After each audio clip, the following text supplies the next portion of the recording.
Today, the A's look to rebound as former Blue Jay Jesse Chavez gets the start, and he will look to continue his fabulous start here in 2014. It's Game 2 from the city of Toronto. A's-Jays next.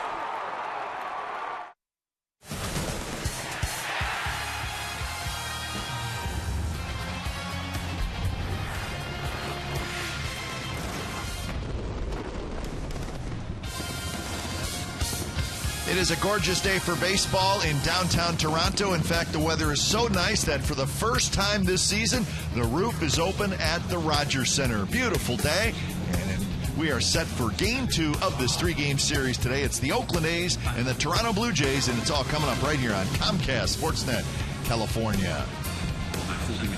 Well, good morning to everybody back in the Bay Area, and welcome to Oakland A's Baseball. Along with Ray Fosse, I'm Glenn Kuiper. Well, how about this trade back in August of 2012, Ray?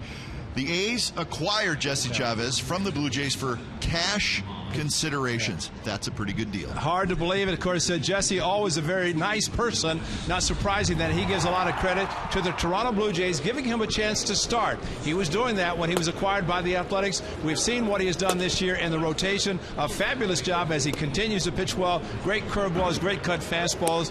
But it's just a matter, he got his arm strength built up. He did a phenomenal job last year as a long reliever for the Athletics. And now, of course, with the injuries to a couple of starting pitchers, he's in the rotation. What a great job he's done. So he will be opposed by the knuckleballer R.A. Dickey, who won the Cy Young in the National League a couple years ago. Always a challenge with a knuckleball, and this guy's got one of the best. And you know, surprisingly, for the first time this year, the roof is open. Could be a negative for him. Best conditions for a knuckleball pitcher, having to pitch indoors. Well, for the first time this year, this roof is open. We'll see how the conditions are for R.A. Dickey. Knuckleballers are always tough on hitters. Some guys not in the lineup. Some guys don't even ever want to face a knuckleball pitcher because they figure it messes up their swing.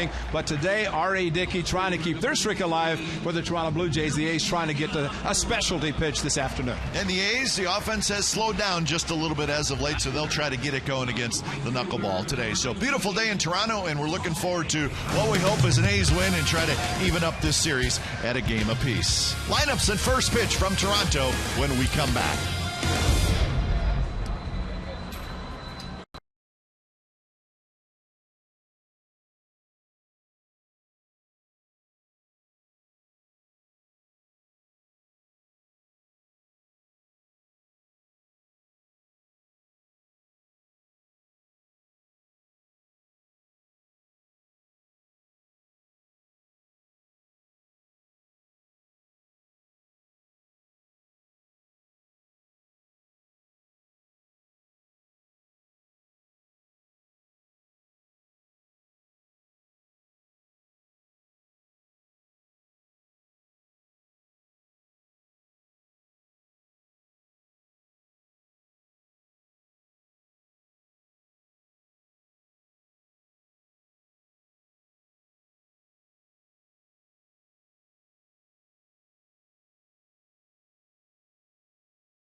Toyota is brought to you by Jack in the Box. Head to Jack in the Box and try the new Jack's Blazing Chicken Sandwich. It's Jack's hottest sandwich yet. And by Toyota, #1 in MPG, durability, and resale value. Toyota, let's go places.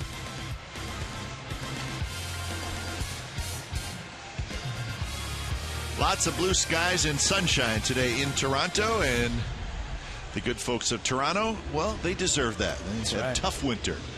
As we get set for Game 2 of this 3-game series between the A's and the Blue Jays. Lineup cards being exchanged at home plate. Let's check the game time weather for today. It's presented by the Santa Cruz Beach Boardwalk. Get to the beach. The admission-free boardwalk is now open daily. 72 degrees, a nice breeze, and lots of sunshine with just a few puffy white clouds above us. And as we said in our open, the roof is open for the first time this season. And Ray, there was, from what we understand, a lot of snow, a lot of ice on the roof, and they had a little work to do on it before they opened. Is that correct? Yes, they were not able to do the maintenance necessary to open it. And Scott Bland, who works down in the visiting clubhouse, told me that about 15 years ago, I guess they were playing the Royals, and they decided to open it without servicing it. Some panels fell, and I understand had to postpone the game because of the falling panels. So, you know, it's one of those things that they want to make sure they monitor it, they service it. It was serviced. That's why last night's game,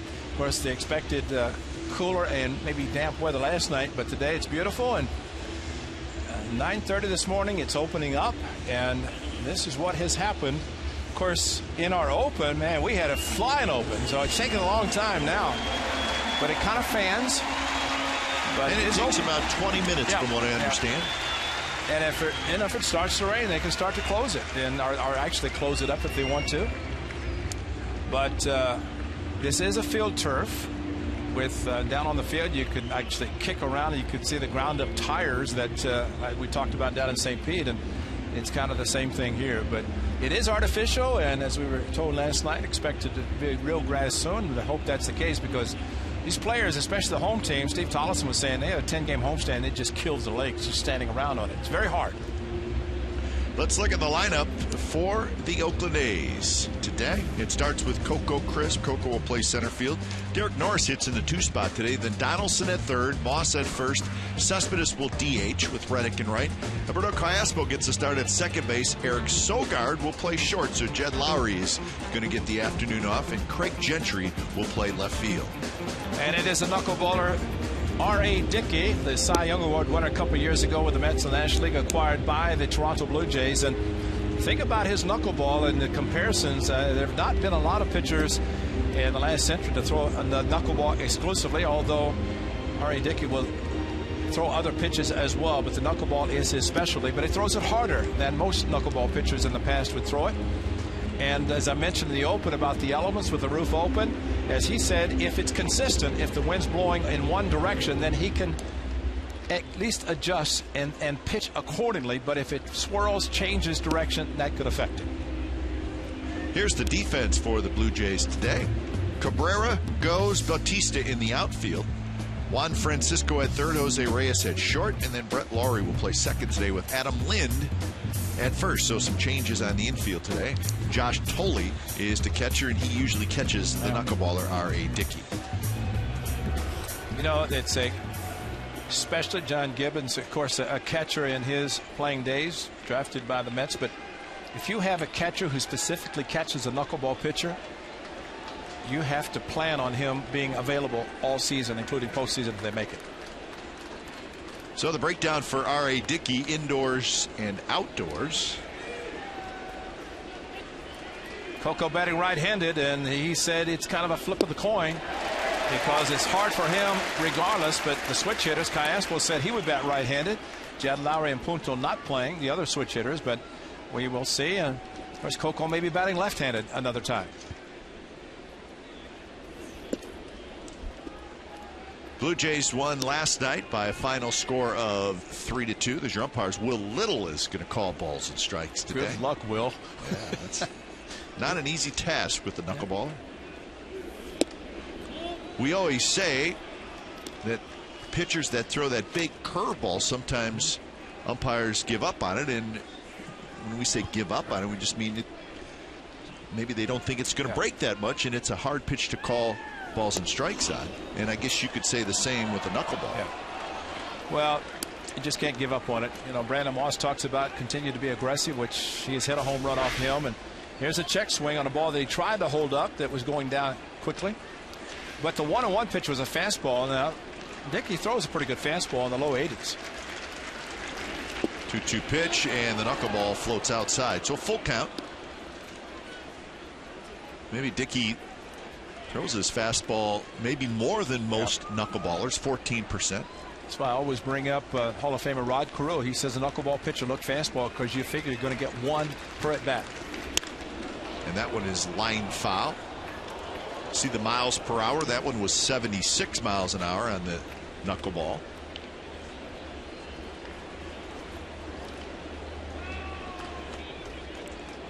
The most important thing for a hitter facing a knuckleball pitcher, just don't get frustrated. Don't let what happens today ruin other days. Yeah, Coco chased it, and that's the first strikeout of the game, and it came on a knuckleball. No surprise there. And he's upset because he knows he swung at ball 4. Ball just really started out of the strike zone and kept moving, and Coco heads back to dugout just slapping his bat, knowing that he could have been at first base and always the possibility of running against the knuckleballer. Well, the knuckleball is, I mean, it's a crazy pitch, but if you compare it to other pitches, you watch a guy throw a fastball or a curve, or really almost any other kind of pitch, the baseball spins, and it spins a lot. Yeah. And it rotates a lot, whereas a knuckleball, it doesn't rotate at all. Yeah. And that's basically the difference. Yeah. But you think a fastball and how many times a fastball spins by the time it gets to home plate, and how fast it's spinning. But knuckleball, nothing. And that's why the elements, the wind blowing, can affect a slower thrown knuckleball. It's floating. There's a fastball. So the how you throw it and how the baseball reacts to the wind, or just the atmosphere in general, that makes the knuckleball such a crazy pitch. Well, the misconception, I guess you could think about a knuckleball pitcher is you think of knuckles, but it's fingernails. Yeah, it's burying the fingernails into the seams. And you know, Tom Candiotti, the A's had him a few years back, and a very good knuckleball pitcher. Different type, of course. Every fifth day you're seeing a difference. That's 83 miles per hour fastball. Norris with a check swing bounce out, and that'll just drive a hitter crazy. And that's probably why, as we talked last night about Danny Worth pitching for the Tigers and kind of a mop-up as a position player throwing a knuckleball, well, that's abnormal in itself for a position player who usually comes in, tries to throw 100 miles an hour. Throw a knuckleball, you're going to get guys out because they don't like to face it anyway. 2 outs. Here's Donaldson. Donaldson 3 for 4 in his career against Dickey. So small sample size. And that one's popped up. Left side of the diamond. Juan Francisco, the third baseman, gives way to Reyes, who grabs it side retired. So R.A. Dickey, 14 pitches and a 3-up, 2-down, top of the first inning.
Toronto. Let's look at the Blue Jays lineup for today. Reyes will lead off, followed by Cabrera. Bautista, Adam Lim is in the cleanup spot today. Then Encarnacion, Francisco, Laurie, Tolle, and Goes. And he's not a knuckleball pitcher. He's a very good pitcher, though. Jesse Chavez. Good curveball, good cut fastball. Trying to win his third consecutive start.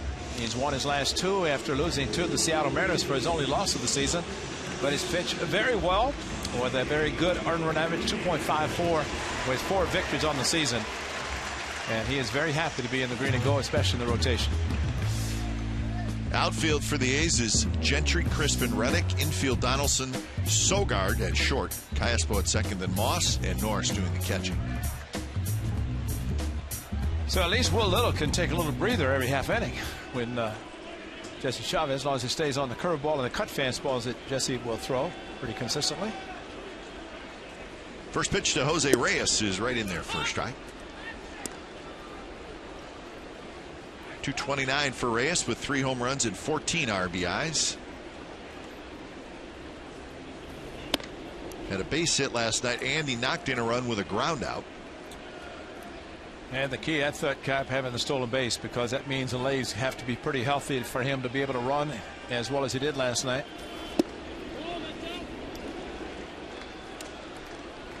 The Blue Jays offense has been good. If Reyes gets going, it'll be even better.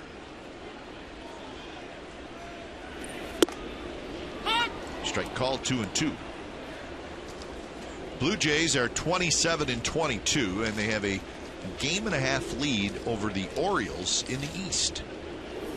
So it's the first place Toronto Blue Jays as Reyes swings and misses. Got time now for the Nissan Keys. The game for Chavez. Show them, yes, what they're missing.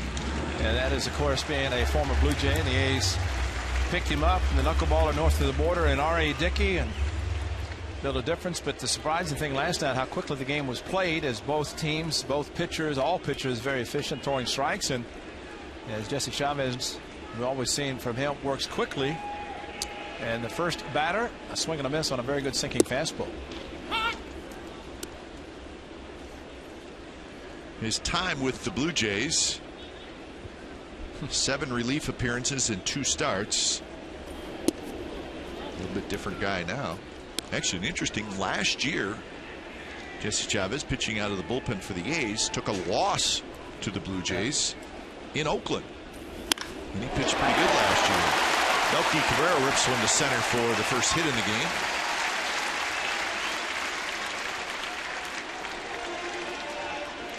So runner aboard for Jose Bautista. And we showed last night the number of hits that Cabrera has gotten this season, and took the first pitch fastball, and after the 1-1 offering, he hit the same pitch he took for a strike in the first pitch. So a healthy Cabrera is having a very healthy season. Now the heart of the lineup: Bautista, Lind, Encarnacion. And that one hit down the right field line, foul. Sounded like a busted bat, and it is. And there's your cut fastball off the end of the bat, breaking it. Cabrera now with 65 hits, 1 behind Jose Altuve, and that's not just the American League, that's in all of baseball. Ian Kinsler, 5th on that list, but Kinsler is leading the American League in batting average. I think that's a pretty good trade for the Tigers. Yeah. Especially with Prince Fielder now out for the season. Foul back. I'm mentioning the Blue Jays. They have won 4 in a row, and they have won 7 out of 8. And they are playing good baseball. They have a 15-7 record in the month of May.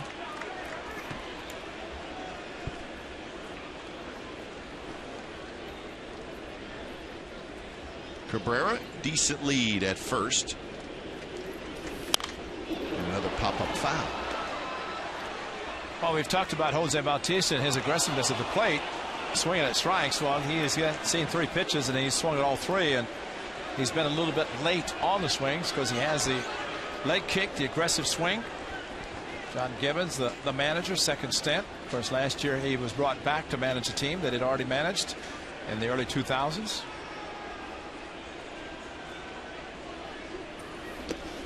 Nice blocked by Norris. One thing John Gibbons talking about how things have changed, and of course his first tour, remember he had some run-ins with certain players, and he said you have to kind of know that your players are going to play well, and you have to treat them a little differently now than maybe when he first started. Kind of pick your poison, pick your battles of how you want to deal with certain guys. Grounded hard to short. Sogard scoops it up. Cayespo turns it. 6-4-3 double play, and the inning is over. So we'll head to the second inning from Toronto. No score.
Mentioned the fact that the Blue Jays are in first place. The last time the Blue Jays were in first place this late in the season, Ray, check it out. It was July 6th of 2000, right after they beat the Indians, and that was their lineup that day. Some familiar names, but none of them playing anymore. July 6th, 2000. Carlos Delgado, of course, debut against the Athletics in the tremendous first month. I think about 8 or 9 home runs as a rookie.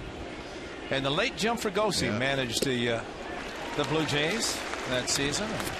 This Jimmy always would see him down in St. Petersburg, Florida, down at Tropicana Field, holding court in the press room. And unfortunately, Jimmy passed away this offseason. That's where the Blue Jays are, ahead of the Orioles.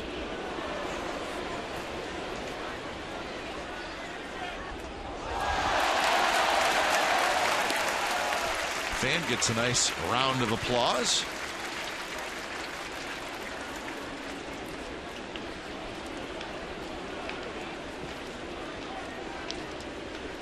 So 0-2 to Moss, 11 home runs, 41 RBIs. He's got a home run against Dickey in his career. Strike 3 called on a very delayed call by Will Little. That's delayed. That's the extreme, and I can understand because it's a knuckleball, but you have to know a little bit earlier than this. Watch how long it takes for Will Little to call this pitch.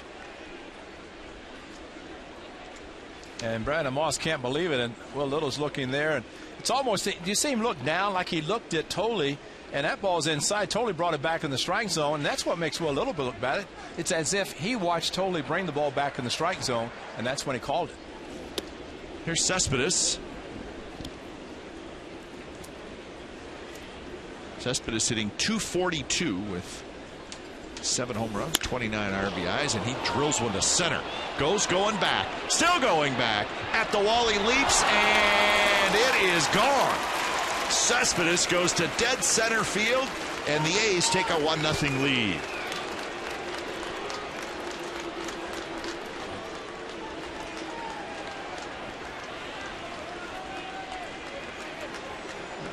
We know that Yoenis Cespedes is strong, and he just proved how strong he is. And last night, Brandon Moss might have hit one just as hard that did not go out. But today, this one does. And that was not a knuckleball. That was straight, and Yoenis Cespedes, see ball, hit ball, and that's exactly what he did. And it was crushed straight away center. And it goes into the shadows, and the ball disappeared.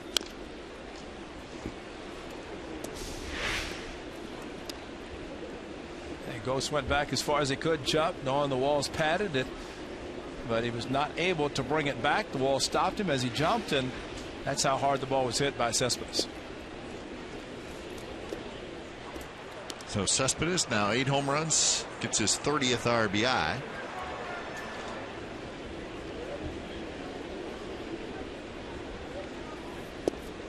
Good take by Reddick, 3-1. Just the 5th home run allowed by Dickey this year in 61 innings, so that's not a real high amount. Well, he is the one pitcher you have to provide your own power, whether it's a fastball, the low 80s, or the knuckleball, which is in the same velocity. But typically, you hit a good fastball from a pitcher, all you have to do is get a nice swing. He'll provide the power.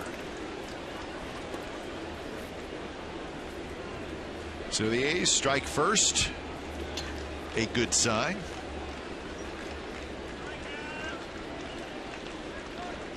Three-two pitch is reached for, lying right into the glove of the third baseman Juan Francisco. 2 outs.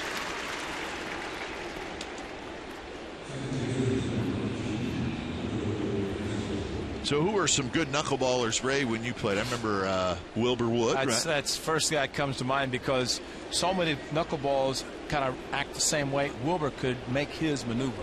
He's a left-hander. I was going to say, you don't see very many. I can't think of a left-handed knuckleballer. Yeah. Did that make it different at all? Or I just think the way, lefties to me have a natural sinking action on the fastball. He could make the ball dart away from the right-handers. He can make it act like a slider. And I always thought if he had not been injured, he could have pitched a lot longer. But what I understand, took a line drive off his kneecap, and that kind of ended his career, or contributed to it. That's the Cy Young season for R.A. Dickey. And actually, that was the year that he won the Cy Young Award, that Gio Gonzalez won more games. But it was Dickey who won the Cy Young Award. But I thought Wilbur always was the toughest, just because it wasn't just a movement of his knuckleball one particular way. And you can see with Dickey how it will go down. That one kind of went up and in. But the fact that Dickey wants to throw the knuckleball harder, that really takes a lot of the elements out of the way his ball moves. Did you face Phil Niekro? I did not. No.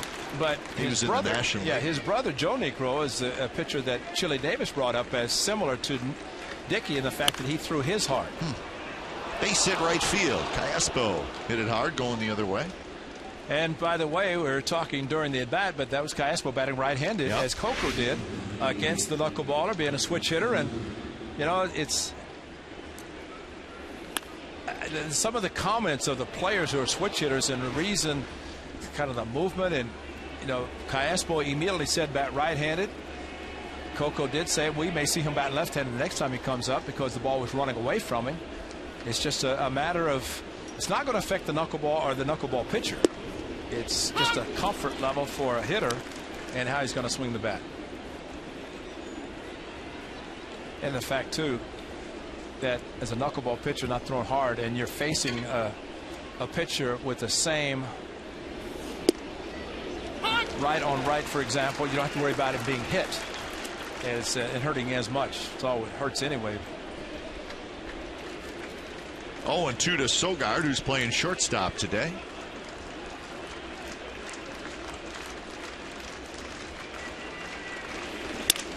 Broken bat grounder slowly towards short. Reyes will flip across to first. Side retired, but the A's get on the board thanks to Yoenis Cespedes. Home run dead center. Home run number 8 on the year for Cespedes. 1-0 A's as we head to the bottom of the 7th.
.com and bat on your favorite mobile phone or tablet. Get live look-ins, instant replay, score, stats, audio, free MLB TV, game of the day, and more. Download on the App Store or visit athletics.com today. Looks like maybe some folks out on the lake with their apps and their mobile devices watching the game and enjoying the outdoors and the unfrozen water on Lake Ontario. Tough winter. Oh, tough winter in a lot of parts of Canada and the United States. Shutdown inning opportunity for Jesse Chavez as he faces Lind, Encarnacion, and Francisco. It's a good two-seam fastball that struck out Jose Reyes to start the game. Lind, a very good hitter.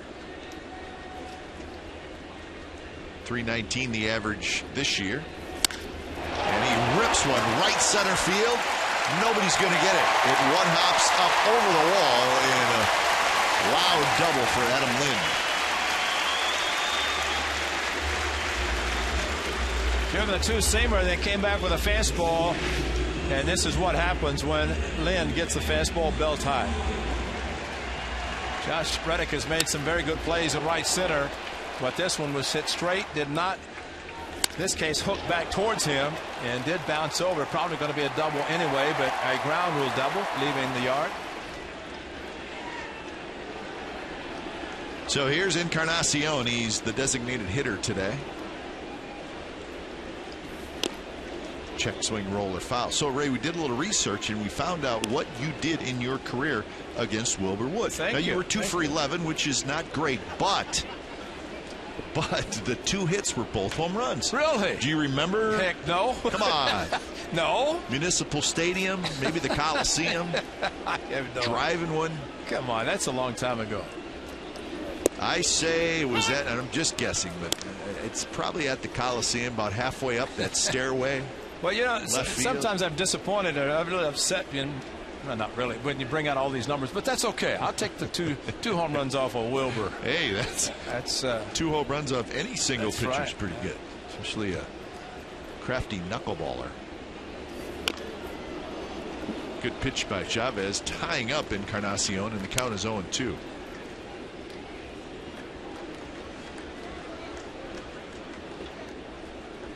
One of the best things ever. I interviewed Charlie Huff after he pitched a game. Of course, knuckleball pitcher of the Rangers, and he had ice on his shoulder. I said, "Charlie, what are you doing?" He said, "Well, I pitch also."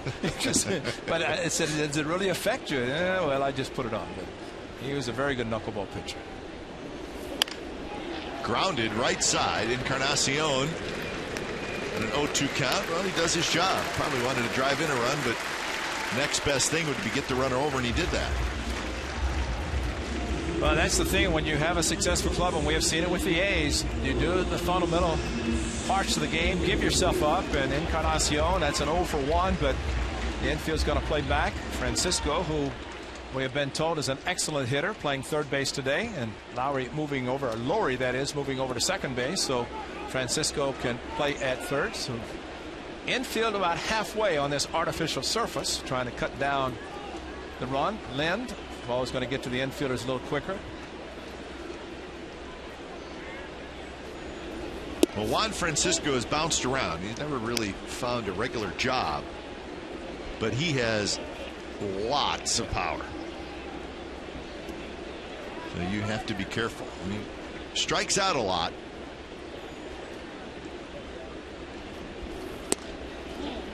Like this year, 8 home runs in 27 games, but also 36 strikeouts in 91 at bats. Well, that's what Chavez looking for, and he thought he had a swing. He's walking around the mound. It was a late call by Will Little to third base. Paul Schreiber even later given the safe call. Maybe could not see because of Lind in his eyesight. One's hit hard. Callaspo grabs it. Runner holds, and Francisco is retired. So a hard hit ball actually hurt the Blue Jays there, and Lind, he was going to be out if he tried to go home. And I think that's an instruction at third only if the ball goes through. And boy, give credit to the Athletics and Jesse Chavez making the pitch. And yes, a hard hit ground ball, as was the case in the first inning. Bautista hit one to short. Adam balls, and Callaspo with Lind just barely down the third base line would have had him by plenty. So that's a big out for Jesse. Infield now can move back. First pitch to Brett Lawrie, snaps in there for a strike. It's impressive there. That's how you keep your ERA down. Wow. Jesse Chavez with the 5th best ERA in the American League coming into his start today. Okay, if you remember his last start last Sunday against the Indians, the strikeouts. Remember how many 3-2 curveballs he threw, because that was the only pitch that was really working for him, and he had a great one working, freezing a lot of the Indians hitters. Strike 3 called on the inside corner. Lawrie turns around, drops the bat and helmet. So nice job of pitching by Jesse Chavez to keep the Rays off the board. 1-0. Athletics lead after 2.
Partner to celebrate America's Armed Forces, Sport Clips is accepting donations in exchange for haircuts at select A's games. All proceeds will benefit Freedom Alliance and USO. Visit the Sport Clips booth behind section 235 before the 7th inning on Monday and Tuesday, and July 3rd through the 5th, to get your haircut and support our armed forces. Sport Clips is proud to be official haircutter of the Veterans of Foreign Wars. And yes, Jesse Chavez may be there, although found out, Kipe, who the new barber is for the A's. Fernando Abad. Okay. Yeah. And he does a decent job. I mean, so Ryan Cook, who's on the DL, I hope he's back fast, trimming his beard. He's been cutting hair. So Rajay Davis now with the Tigers may have some competition. But Jesse, whatever you're doing, Jesse, just keep doing it. That haircut looks great. Jesse is always concentrating when he's especially pitching, getting set for the next half inning.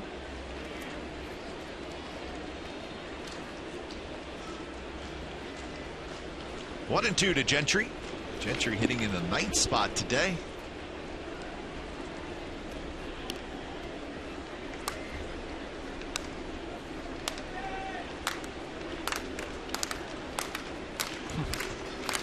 Two and two. Coco to follow, and that one rolled to third. Fair ball. Francisco has to hurry, and he does, and they just get Gentry for out number 1. Well, right outside Rogers Center is the CN Tower. Canadian National is what CN stands for, a train company, and it is a very tall building, and some of these folks, you can do it if you want, and you will impress a lot of people, but it's not for everybody, folks. It is a very, very tall tower. Oh. And these folks just hang off the edge. And yeah, just pan back and see how tall the CN Tower is. That is not for everybody. And Ray, you have made it clear that that's not for you, and it's not for me either.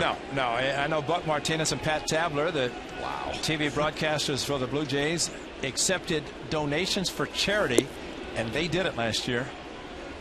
And I had a few words for them, but they did it, and more power to them. But I would never, ever do that. I mean, it kind of gives me a queasy feeling just looking up at it, much less standing on the ground and looking at it. All right, well, you just stay off there then. Oh, I will. Keep your feet firmly planted on the ground.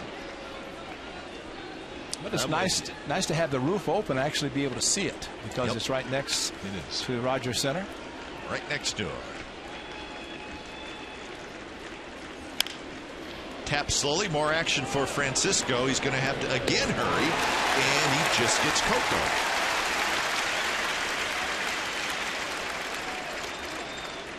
So 2 outs here in the top of the third, and that'll bring up Norris. Francisco making both plays very casually, almost as if he's still upset about not driving Lind in from third. But the Gentry ball was the one that was the question, but this one with Coco running, little flip underneath, good strength from the underneath throw from Francisco, and so he's providing the power that you expect to get from a third baseman.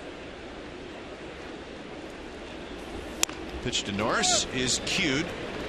Picked up by Lynn. Steps on the backside, retired. So 3 ground ball outs for R.A. Dickey in a very easy inning. Bottom of the third coming up. It'll be Tolley, Goes, and Reyes.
Three straight World Championships will be celebrated Friday, May 30th and Saturday, May 31st. Raleigh Fingers, Reggie Jackson, Sal Bando, Vita Blue, Gene Tennis, Ray Fosse, and more will all be honored. There'll be autograph sessions on Friday and a meet and greet on Saturday, with proceeds benefiting the Jim Catfish Hunter ALS Foundation. For information and tickets, visit athletics.com/1974. So that's just some of the names that are going to be there. Be well attended. Well, excluding your broadcaster, a lot of big names. It's Reggie and Raleigh and of course Sal and Gino, Joe. You know, can kind of get first name bases like our great friend the Hawk. You know, in a first name basis with the boys. Sure. And after all, those guys will be coming for the 3rd consecutive year, members of all 3 World Championships. Is Blue Moon going to be there? Oh, of course. Because we should mention Blue Moon. Well, 3 or 4 times. Because Blue Moon. Because Blue Moon will let us know if we don't mention him. Yeah, Dave Hamilton also, who lives in the Bay Area, will be coming out. A good man and a great left-handed pitcher. In a 4-man rotation, he didn't need as many relievers, didn't need as many pitchers. So it'll be a fun weekend for you guys. And how about Sogard has it? Gets up, throws, and it's going to be not in time as Tolley has an infield hit. Heck of an effort by Sogard. Well, Sogard making a great play, and wisely getting up and throwing. Tolley, catcher, and figured maybe a little bit slower than most guys running, but what a play by Sogard and throwing and then falling down. No chance to get Tolley as he had a nice inside-out swing. How about that? 45th for him, playing at shortstop. Brett Lowry playing second. The first year, a couple of years in the minor leagues, playing second, but been a third baseman for the Blue Jays. Has moved over to play second, so Francisco can play a third. Here's Anthony Goes, speedy outfielder. Or Colby Rasmus is on the disabled list, the regular center fielder for the Blue Jays. Well, it's a bat they lose or miss out on, and swings the bat well when healthy. But Ray, what I was saying was that it's going to be a fun weekend, certainly for you guys. But how about the opponent, the Angels? That's right. No, it's a great weekend of baseball. I mean, it is terrific. In fact, just looking at the next two homestands, and if there's a better two homestands as far as opponents and quality. Detroit for 4, Angels for 3 coming up next week, and then in the middle of June a Yankees for 3, Rangers for 3, Red Sox for 4. So those are your next two homestands for the A's. Sogard charges. He's got it. Flips to second for 1, on to first. Not in time. So Goes on a fielder's choice. Tolley is retired. So this is the next 2 weeks. So again, you got 4 with the Tigers and then 3 with the Angels. Angels are playing great baseball. And then the A's go on the road to New York, to Baltimore, and then Anaheim, and then finish in Anaheim, which is not on there. That's right. No, that's so it's a tough stretch, but great baseball. Well, and the all-important part of the game of baseball, pitching and defense, because you're playing those opponents. You figure they should be low scoring. The run's going to be at a premium. So if you have good pitching, good defense, you don't have to score as many. But the key is to not give unearned runs, not make mistakes, and get the quality pitching. And that's what those teams are getting right now. Goes has a huge lead at first. The fans are maybe booing that Jesse Chavez is throwing to first, but whenever a runner gets the foot out on the carpet here, where it's the cutout, now that's even longer lead. He's not going, and Reyes takes a bit high. That's as big of a lead as I've seen, Ray. And it's a little easier to judge the lead where when the cutout is dirt, but when that right foot gets out onto the turf, that's a big lead, and he's out there even further. So he's now straddling between the dirt and the turf. And the scary thing for the A's, and of course Jesse Chavez has a quick move to the plate, but Go's first move was to second. A lot of times you get that kind of a lead, it's a one-way lead back towards the bag, but Gose is leading towards second, which means a push off for the left foot.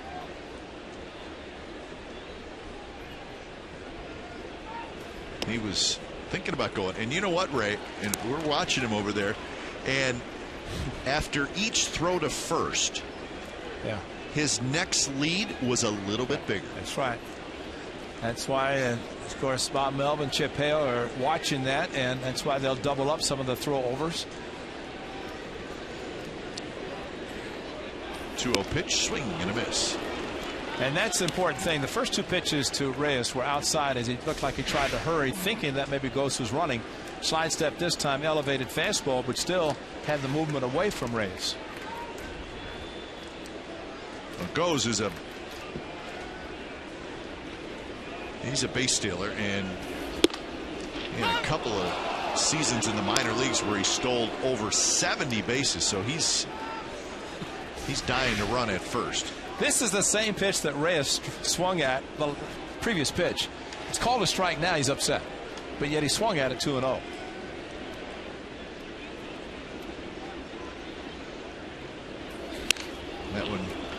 foul. And Xavi's doing a good job. He's coming set, quick pitching, or at least slide step with a quick pitch to the plate and goes. While he has the big lead, he really can't do any timing. And they see the front foot lift. There are certain keys that base runners will look at, base stealers will look at.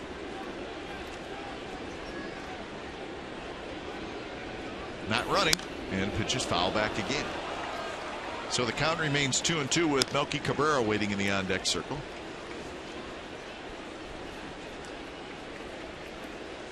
Not a lot of attempts against Jesse Chavez, which means he's doing a pretty good job of keeping an eye on those runners. And that's what the stopwatch will do. The quickness of Xavi getting the ball to Derek Norris, and Norris, of course, very quick with his throws to second.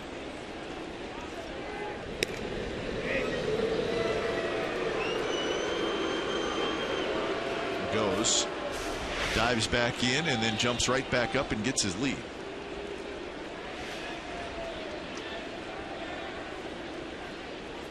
Not running, and Reyes hits a high fly ball, shallow left center. Coco coming in, he's got it. So Reyes is retired, 2 outs, and now you get the feeling that Goes not only may go, but he probably should try to steal.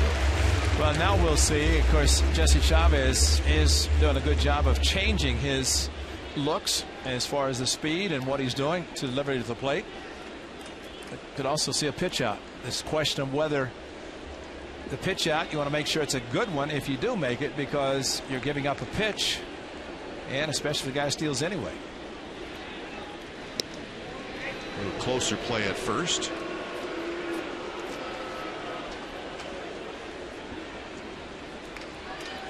Goes in the big leagues this year is 2 for 3 stolen bases.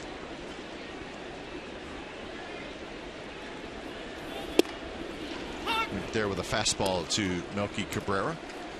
Okay, one of the things for a runner who has green light, and we've talked about, a lot of base stealers do have the green light to go whenever they feel they have the jump, but it gets to the point in time when hitters stop saying, I'm gonna start swinging the bat. I can only take so many pitches. Yep.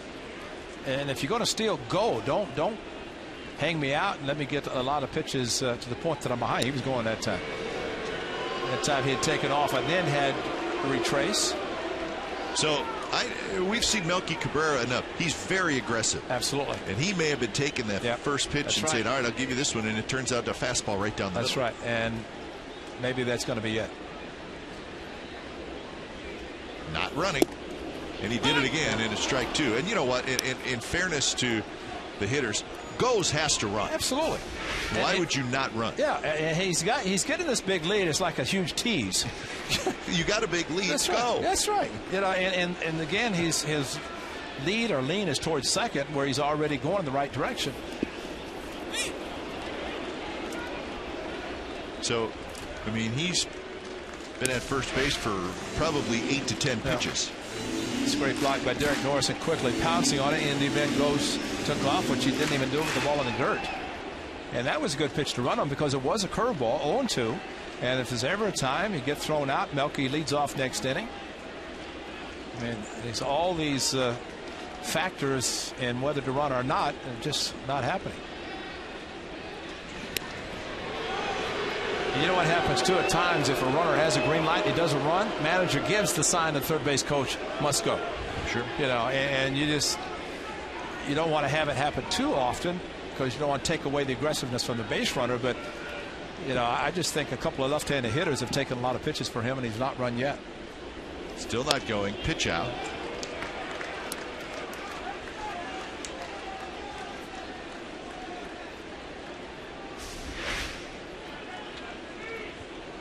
And even that time he faked, but still, I don't even know if he's had any intent in this inning since he's gotten the first to run. Except now. There he goes.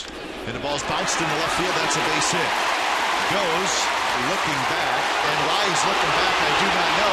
Now he's going to try to score, and the throw is high. And this game is tied. Gentry, he just kicked it. And Goes was not going to try to score until he realized the ball was kicked, and then he kicked it into high gear after touching third. So a mistake by Gentry, and it cost the A's a run.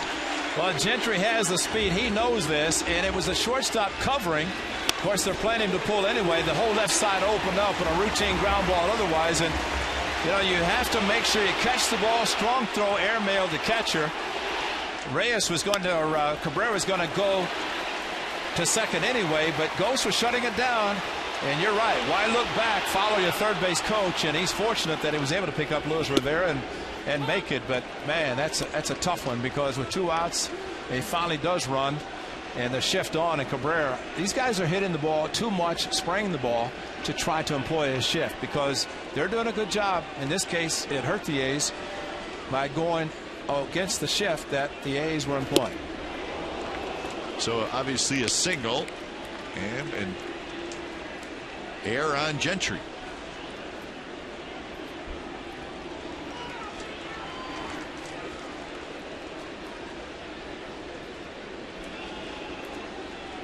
Oh, and 2 the count to Jose Bautista. And there's a shot grab by Donaldson, side retired. So the Jays get a run, and we're headed to the 4th inning, and it's tied 1-1.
Brought to you by McDonald's, May 1st of 2010. Hey, that's Josh Donaldson. His first Major League home run right here in Toronto. It was also his first Major League hit.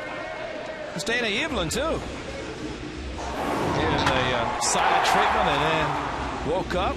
He also caught Gio Gonzalez. That was a 4-game series, the wraparound that the A's won 1 while losing 3, and caught Gio on a Saturday afternoon. Dana Evelyn pitched. You know, Dana Evelyn works in the clubhouse in the Texas Rangers for Kelly Terrell. Does he really? The guy looks just like him. No, he doesn't. Don't do that to me. But when we're down there, I'll show you.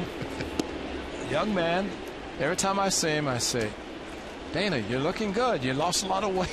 But he has facial look of Dana Evelyn. Amazing. Body, no. Facial, yes. 1-1 to Donaldson. Well, we talked about the importance of playing good teams and playing good defense. And that was a 2-out hit and unearned run scores.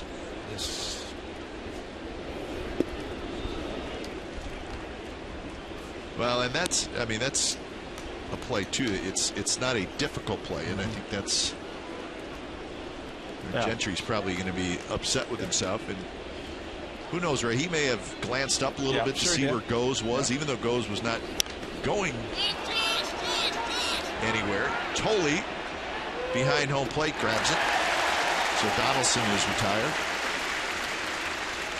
Well, it's just thinking that Greg Gentry has the speed, and he probably was thinking, here's a kid with speed. I have the speed. He's probably going to think about maybe running since he was on the move anyway. And all you have to do is look up. And remember, the artificial surface is pretty true when it comes to a bounce. And you don't see a lot of bad hops on artificial turf unless it happens to hit one of the seams around the cutouts of the bases. First pitch to Moss is fouled at the plate. Not just a bounce, a bounce, a bounce, and bounce, and look up and heel of the glove instead of, almost two hands. You see guys use one hand to catch ground balls, fly balls, but he realizes it, and it's done. Got out of the inning, tie game, and go from here. Broken bat, it'll pop up, and getting back there is Laurie in shallow right field, and he's got it.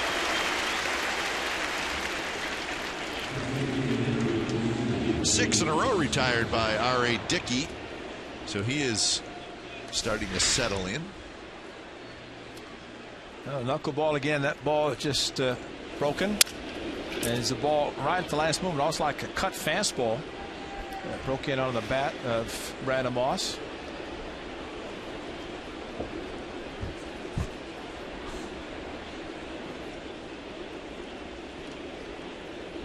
Cespedes with a home run. Okay, take a look at the outfield depth or lack of. Look how shallow these guys are playing. I know, and I've noticed it for pretty much all the A's hitters. But this is Cespedes. No wonder Goes had to run so far to try to track down the home run in center field. I'm a believer, though, Ray. If you ask me, would you rather have your outfield play deep or shallow? I would rather have him play shallow. Absolutely. You're going to rob more, and we've always talked about it. See if he can get back on this one. And he will not. Bounces up off the wall, goes, gets up quickly, fires it back in, and Cespedes is going to have a long triple. He's well on his way to the cycle, a home run and a triple. Now, to go, he hit the wall very hard. He just kept running, and Cespedes this time a little bit towards the end of the bat. Great shot of the contact, and Goes when you oh man, he banged into it hard, because as he jumped up, watch where he lands. As he jumps up, he comes down at the base of the wall and then bangs into it hard down the lower part, whereas with the home run he jumped and hit up higher. But this time that's a hard hit against the wall.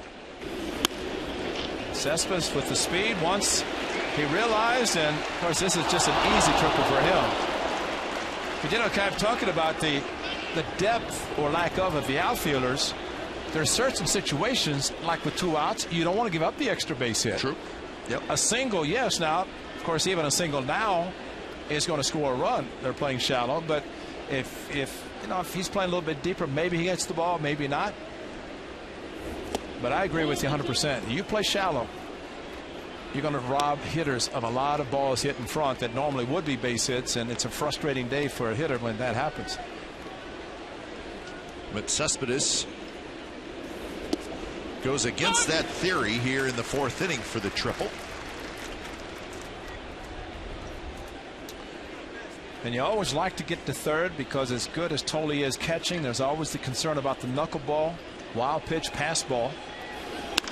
Reddick bounces it. Laurie backhands, throws to first, and Dickey gets out of it. So Cespedes triples. He is stranded, and we're going to the bottom of the 4th inning. It'll be Lynn, Encarnacion, and Francisco. It's a 1-1 game.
Jesse Chavez coming into today.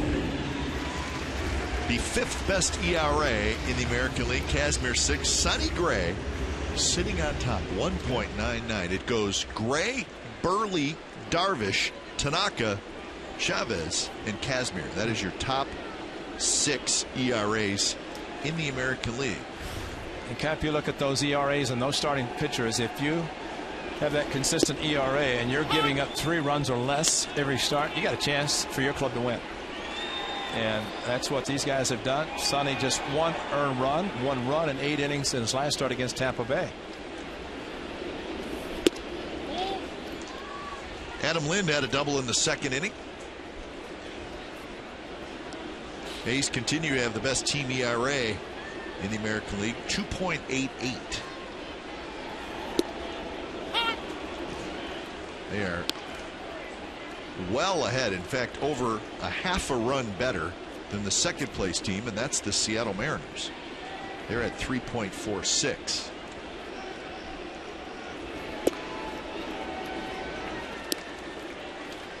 Mariners will host the Astros. That'll be a night game. Keuchel and Mauer. Dallas Keuchel's pitching well. He had a chance for back-to-back shutouts. Yeah. Keuchel is 5-2 with a 2.92 ERA, the left-hander for the Astros. 2 outs in the 9th inning against the Angels. Ground ball that Altuve did not throw out the base runner and then give up another hit, had to come out. And there is Sonny Gray, pitching great for the A's. Drive to left center field. Gentry is there. He's got it. So in the majors, the A's have the 2nd best team ERA. The Braves, the Athletics, a couple of National League West teams. We saw the Nationals. So the Braves, best ERA, but the problem for the Braves is having trouble scoring runs. They're still in 1st place in the National League East. The A's have not had trouble this year scoring runs. Encarnacion skies one to right center. Tough play, and Coco got it. 3 A's had it surrounded, and it took Coco to kind of do a half dive, half slide, and he made the catch. Pat, we've talked about the cut fastball. Here it is. Look at the cutter. Takes the ball towards the end of the bat. This ball up is so long. And where's Coco? Oh, there he comes. And I mean, this is a center fielder's ball without really having to slide. As high as that ball is hit, and Coco had to go into the slide to make the catch. But you want to see a hitter, as Encarnacion did, swing hard, get the cutter towards the end of the bat instead of driving the ball, and it goes straight up. And fortunate is able to be caught. This is Juan Francisco, who grounded out to 2nd. Did that with a runner at 3rd and 1 out.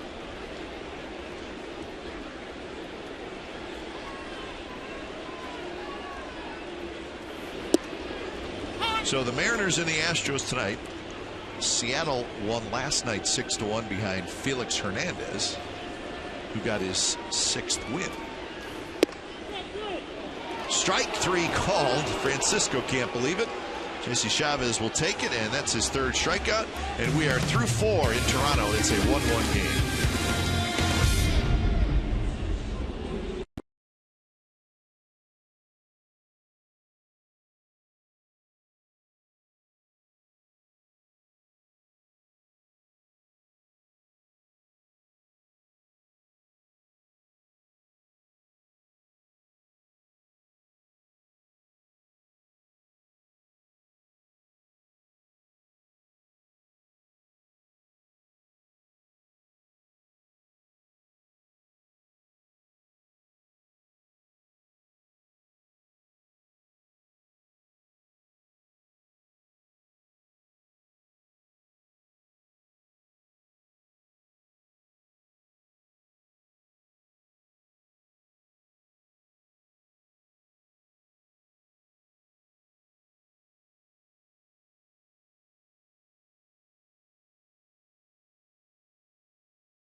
Fan photo of the game. Tweet your photo to CSNCA Fan Photo. Name and hometown for a chance to be shown in an upcoming game broadcast.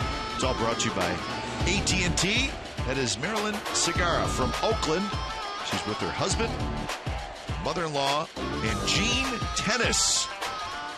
Like Giannacci. Yeah.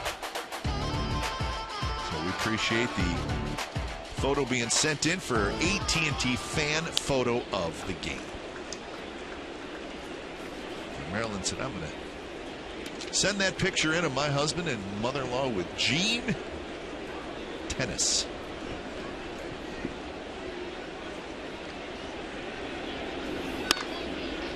Up the middle. Laurie backs up. Long throw in time. We used to see Gene Tennis here in Toronto, right? Yes, we did. Head coach for Cito Gaston when Cito came back. Brought Gene Tennis and Dwayne Murphy. Working for Cito. Gino's retired up in the Northwest.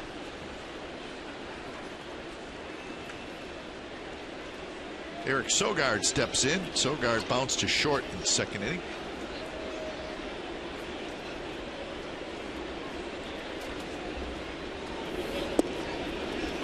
The Royals and the Angels will play tonight. Anaheim won again last night 6-1. There's Cito Gaston. That's right. And Howie Starkman. Howie talking to Cito, and Howie, of course, announced his retirement. See Howie more now than you saw him when he was working for the Blue Jays. Since he's retired, he's here all the time.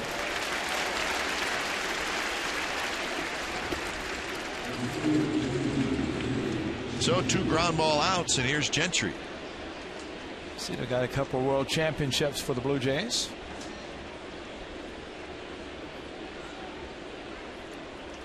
About 2 pitchers today. R.A. Dickey, quick. And of course, Jesse Chavez, just as quick, gets the ball and ready to go. Yeah, there's a lot of pitchers out there that should watch these 2 guys. Yes. Yeah. And they're ready to go with a hitter just meandering around, waiting to get back in the batter's box. Sometimes you want to slow down a pitcher, but I could think of about 8 of them from the Rays who need to watch these guys. My goodness. Jesse and R.E. Dickey are exactly the same in that respect.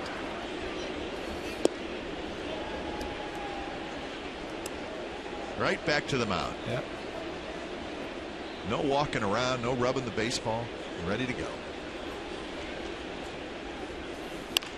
Gentry shoots it foul, and the count 2-2. Yeah, the great Kenny Holtzman, outstanding left-handed pitcher. When his turn came up every 4th day, his philosophy: hour and a half, win or lose, I'm out of here. Not going to waste any time. Pitch for an hour and a half. I love that guy. I love that guy. He was great. I always like to say it, call the curveball, and Kenny would shake me off. So why do you do that? He says, because they're not going to swing at it. It takes too much time. Yeah. So let's just go. Throw fastballs, change ups. A fastball let's go. is quicker than a curveball. That's right. That's right. Not going to fool anybody. Let's just go. Gentry popped up.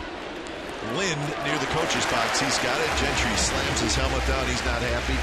And it's a quick inning for R.A. Dickey. Bottom of the 5th coming up. It's 1-1.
The Sportsnet All-Star Teacher Program recognizes Bay Area teachers that make a difference. Visit csncalifornia.com and vote for the 2014 All-Star Teacher, and check out the finalist bios and video features. The winning teacher receives $20,000 for his or her school. Beautiful day in Toronto, and the A's and the Blue Jays tied at 1. Ari Dickey and Jesse Chavez both sharp so far. A's with 3 hits. The Blue Jays with 4. First pitch swinging is Brett Lawrie. That one bounces off the padding and up into the seats. Fair amount of foul territory here at Rogers Center. Of course, nothing like the Coliseum, but compared to a lot of the newer ballparks, I would say decent amount. Yeah, it's considerable. And remember, again, it's a football field. The Argonauts at least playing here for a few more years. So it does make a difference, especially the alignment of the football field. Is it straight center field for football? How is straight away? So that you need a little bit extra room. I mean, they're playing football at New Yankee Stadium. So you know how tight the quarters are there. Yep. Not a lot of foul territory. Drive to left. Gentry's back. He's at the wall.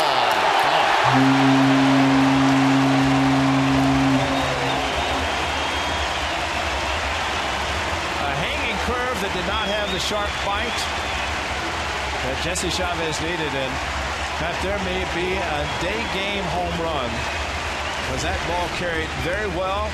It's a curve ball. It's a hanger. And looked like it might even been a little bit towards the end of the bat. Sounded great, though. And Brett Lawrie, I guess, ran like he knew he had one, and he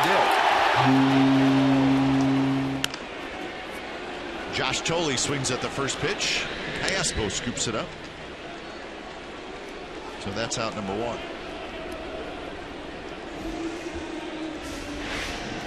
1. Jesse Chavez is the last start. As I mentioned, his curveball was his best pitch that he could throw, especially in fastball counts. This definitely not a fastball count, but a hanging curveball turned into one.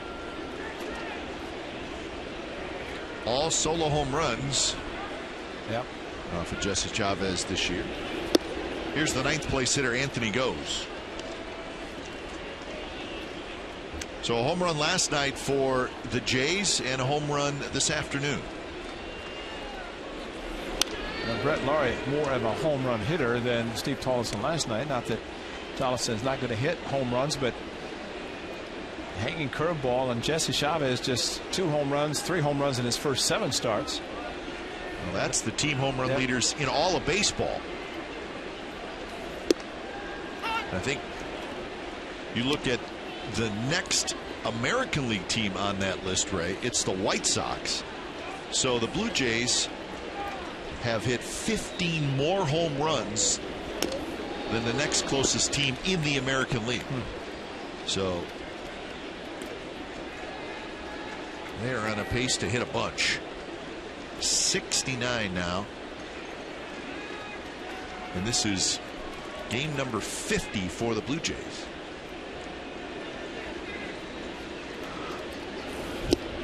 To a 2 now to Anthony Goes, who scored a run after reaching on a fielder's choice in the 3rd inning.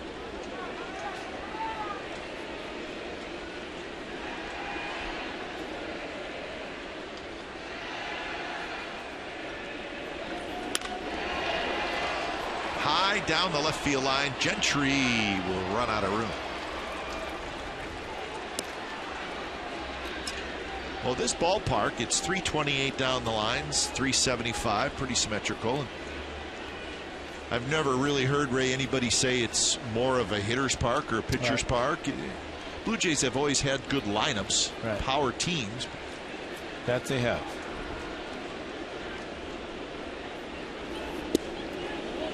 But it just seems, and I know they have all the statistics, roof open, roof closed, but the ball last night, some of the guys were saying that the ball Brandon Moss hit to center field. How come that didn't go out? And even Lowry thought he hit his better than it showed up. Line drive to left field, the base hit for Goes. But today the ball seems to be carrying very well with the roof open and not much wind elements at least affecting anything. 3-2, good hitting by the youngster going the opposite field. So a fielder's choice. He ran with a couple of strikes on Cabrera in his last at bat. Ended up scoring on the air this time. He's at first base with 1 out.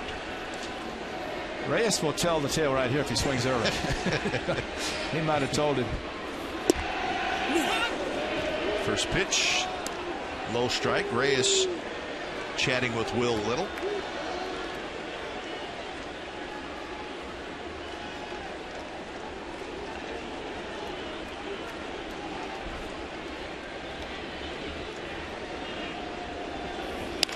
Base hit right field. Goes is going to try for third. Here comes Reddick's throw, and it's cut off and hustling back, and Reyes is able to get back to first. So Goes using that speed, and the Blue Jays have first and third with 1 out.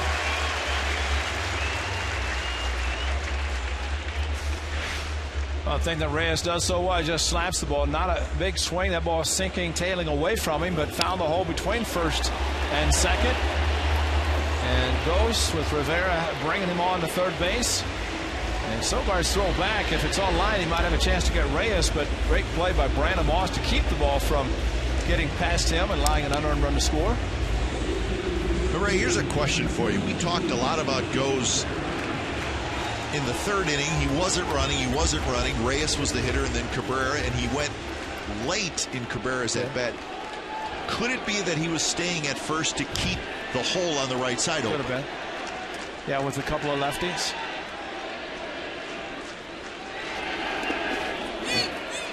And now Reyes is going to try for second as Norris couldn't find it, and he's going to make it.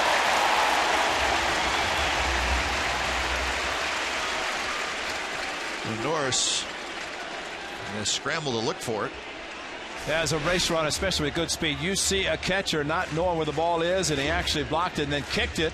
And at that point, you could hear Jesse Chavez, feet, letting Derek Norris know. Meanwhile, there's not going to be a throw to second. So 1-0 to Melky Cabrera. Second and third, 1 out. Cabrera has a pair of singles today.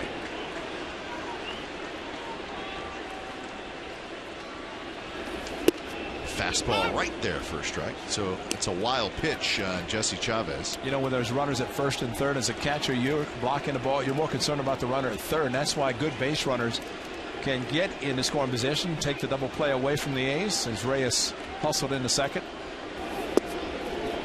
Good pitch there, right on the inside corner. Cabrera throws his hands up, but that looked like a pretty good pitch. Yeah, it was maybe a cross-up as Derek Norris talking to Jesse Chavez, or the movement on the fastball. This is a strike. He just missed it. And sure, Cabrera saying he didn't catch it. How could it be a strike? And that's just Will Little calling the pitch, crossing the plate.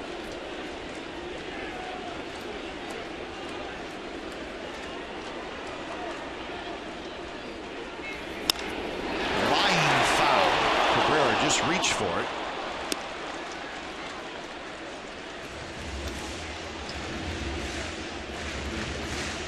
Eric Sogard more in a straight up position at shortstop, now venturing back over towards second base, but I think Cabrera is protected.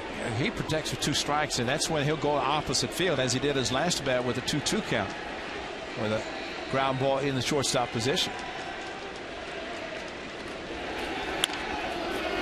Bounce toward first. Moss can't find it. Flips to first. Threw it away. Run scores. Here comes the second run. He's going to score.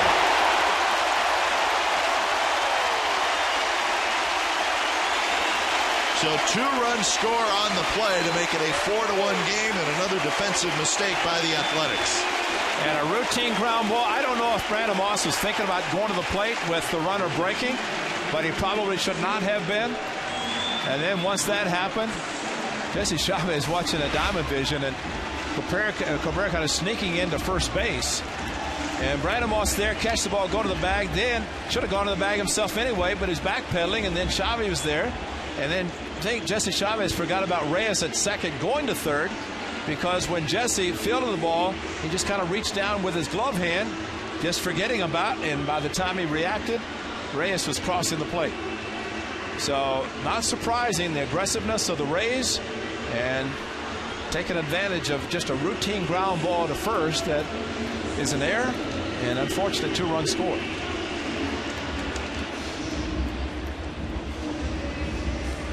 So it goes as an E3, no RBI.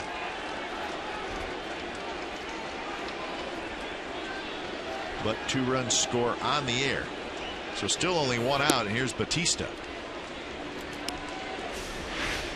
Watch. Goes. Yeah, he's running on contact. If he's running, Ray, shouldn't that be an RBI? Yeah. Unless you can't assume that Brandon Moss is going to throw him out the plate. And Moss is playing back, he was conceding the run, not playing back. So it should have been an earned run. And then the E3 probably to allow Reyes to score from second. Yeah, but it looks like there should be an RBI there. You're right. If he was not running and then he decided to go home because of the missed ball, that would be a different story. Donaldson, nice play, out at second, out at first. So A's turn the double play, but 3 runs for the Blue Jays as we head to the 6th inning. It's now Toronto 4 and the A's 1.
Return home, celebrate Memorial Day at the Odako Coliseum, where 10,000 fans will receive an elephant batting practice camp presented by Cache Creek Casino Resort prior to the 1:05 p.m. matinee against the Detroit Tigers. The must-have snapback hat features a flat bill and the iconic A's elephant logo. For more information and tickets, visit athletics.com/tickets or 877-493-BALL is the number to call. He's now trailing 4-1 to R.A. Dickey, top of the 6th inning and the top of the order. 68 pitches for Dickey so far. That's like 20 for a conventional pitcher. It doesn't affect him. He's happy to have the lead.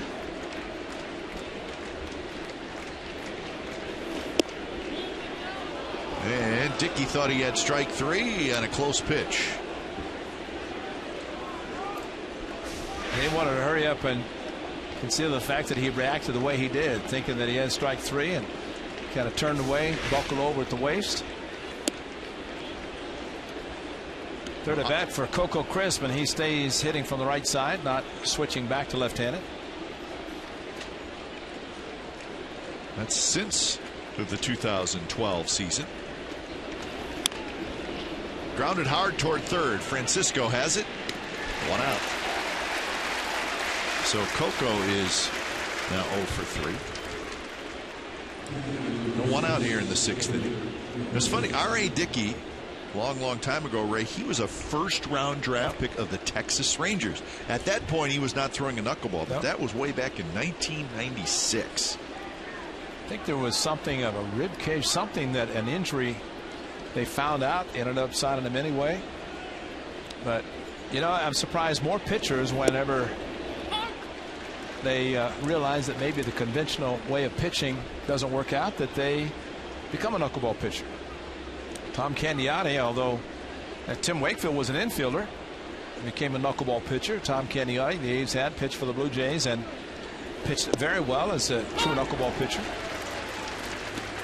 Dickey was around for a long time and pitched a fair amount at the big league level, but marginal success. But it started to come to him in 2010. He was with the Mets in 2010. He went 11-9 and had a 2.84 ERA. But then he followed it up with a pretty good season in 2011 with the Mets, and then 2012 a 20-win season in the Cy Young. And everybody figured he was for real, and then the big trade. Well, it is rare to win a Cy Young Award and be traded. I think Frank Viola was the first ever Cy Young Award winner. He was traded from Minnesota Twins. CC Sabathia, Cleveland, and moved on from there. But it's rare, but that's the new world of baseball, where clubs want to make changes. Clubs want to acquire a quality pitcher. The Blue Jays wanted this right-hand knuckleballer, and they got it. Melky Cabrera comes in, shallow left center. He's got it. So 2 outs. The Blue Jays had to give up a lot. I mean, Dickey did not come cheap. He gave up some very fine young prospects who are getting close to the big leagues with the Mets. Catcher by the name of Travis D'Arnaud, who read a lot about. Noah Syndergaard, a right-handed pitcher who close to the big leagues with the Mets. But you're getting a Cy Young Award winner. And the Blue Jays, after acquiring him, immediately signed him to a 2-year contract extension. So he's signed through next season.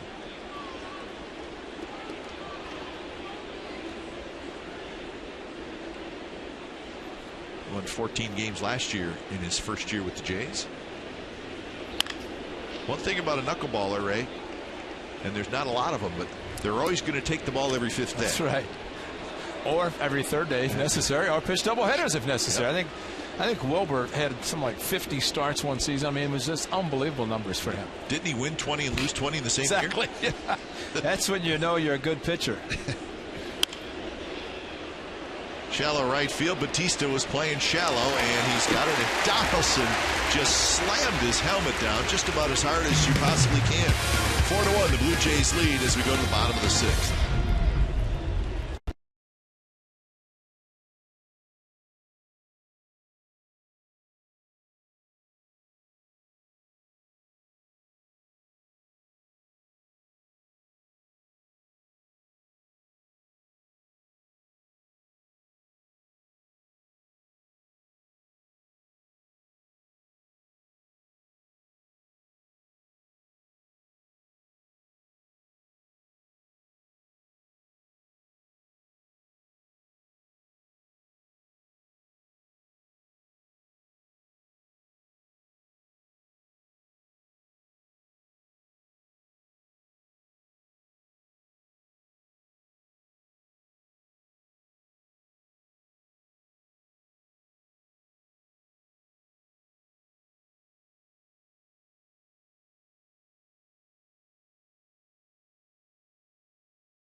It's a solo home run straightaway center field. And that would give him 8 on the season. And then this miscue, a ground ball routine in the shortstop position, left field. Goes who's running on the pitch as Cabrera hit the ball in left field, was bobbled. Another bobble here by Brandon Moss. Not only does Go score, but as Jesse Chavez reached down, Jose Reyes around third base, continued to run, and he scores. That's the unearned run. So 4 runs given up, 2 earned runs. And that is the difference in the game. But the A's a little sloppily defensively this afternoon with a couple of errors. And I mentioned last night, Cap, they had not been committing a lot of errors recently, just a couple over the last 10 or 12 games. It was last night and a couple today. Adam Lind to lead it off here in the bottom of the 6th inning. Lind, Encarnacion, and Francisco.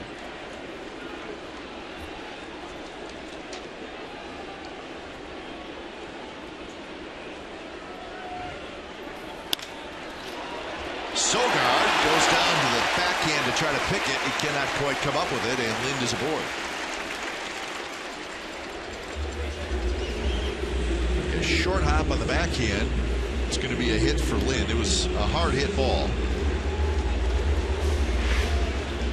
Well, you just sometimes have to use the backhand, as Sogard did, going down the slide and could not come up with it.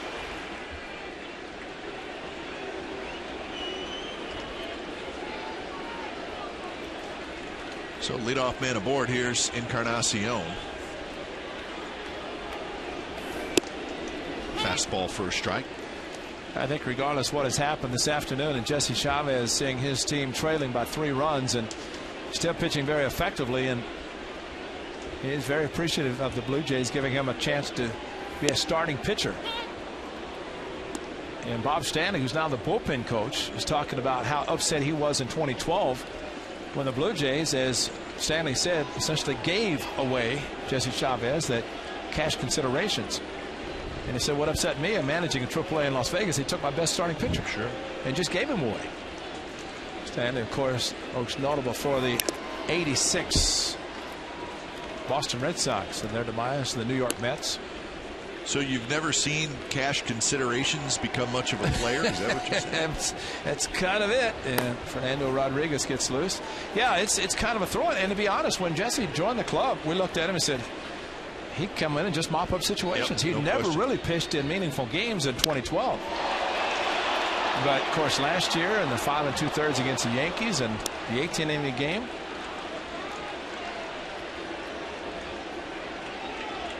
But even at that point, we were thinking, well, you know what? He's become a pretty decent reliever. That's right.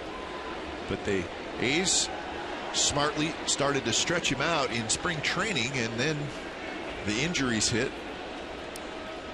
And he got plugged right in, and he's been great.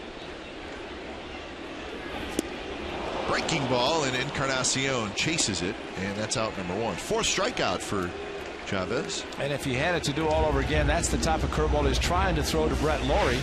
Last inning when he hit a home run. This was sharply breaking away from the power right-hander and looked like a strike. You'll see a lot of hitters swing and miss the pitch that just continues to break sharply away from them. Here's Juan Francisco.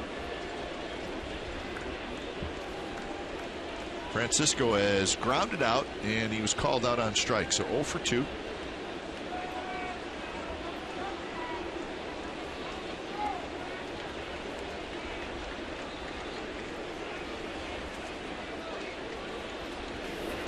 First pitch is low.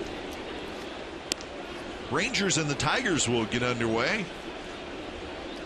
That game a little over an hour and a half away. It'll be Martinez for the Rangers, Porcello for the Tigers.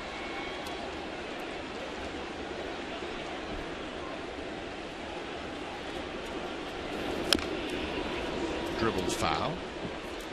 So Rick Porcello is 7-1. So he's trying to join Mark Burley as baseball's only 8-game winners. And that will be the matchup next Thursday at the Coliseum in the series finale against the Tigers. Smiley, Scherzer, Sanchez, and Porcello, the 4 the A's will see. And that means Jesse Chavez will be facing the Tigers in that start. So Verlander will not pitch in that series. He's going to pitch tomorrow for the Tigers. So we're looking forward to it. It'll be a fun series against a very good team, the Tigers. Tigers with the best record in the American League, the A's with the second best record. Not only in the American League, but in all of baseball. The A's and the Giants are tied for the second best record in baseball behind the Tigers.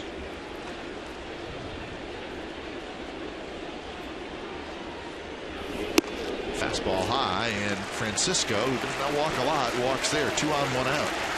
I think Jesse throwing a little bit out of frustration, especially to Francisco, and just unaccustomed to giving up a lot of runs. And really, you only look at the Seattle game, he gave up 4 earnings, and that might be it. So Bob Melvin back with the team after attending his daughter's college graduation. And he has made the point to the bullpen.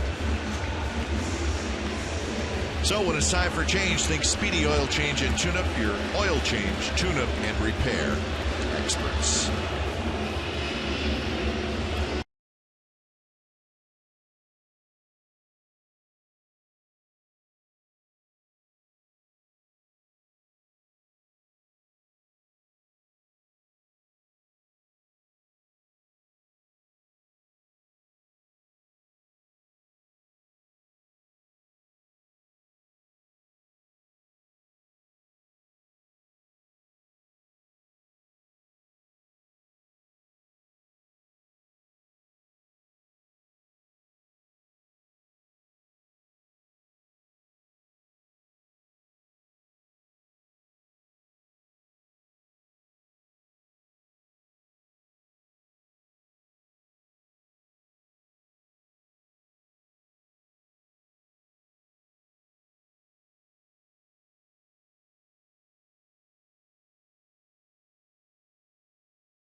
Chip and Chili Platter. It's presented by Ross Dress for Less. This one-of-a-kind item recognizes A's bench coach Chip Hale and hitting coach Chili Davis, and both of those guys would like to have a lot more than just the platter. They want the goodies to go on the platter.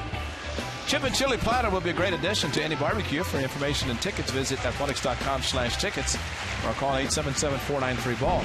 Yeah, they're just not happy just to give away something. They want the ingredients to go with it, and Jesse Chavez, I think, would like to have had a little bit better defense today. But he goes 5 1/3, 8 hits, 1 walk, which is the last batter he faced, 4 strikeouts. And I'm sure, even though he's right now on the losing end of a 4-1 game, the Blue Jays have to be looking at him saying, well, we did give up somebody for just cash.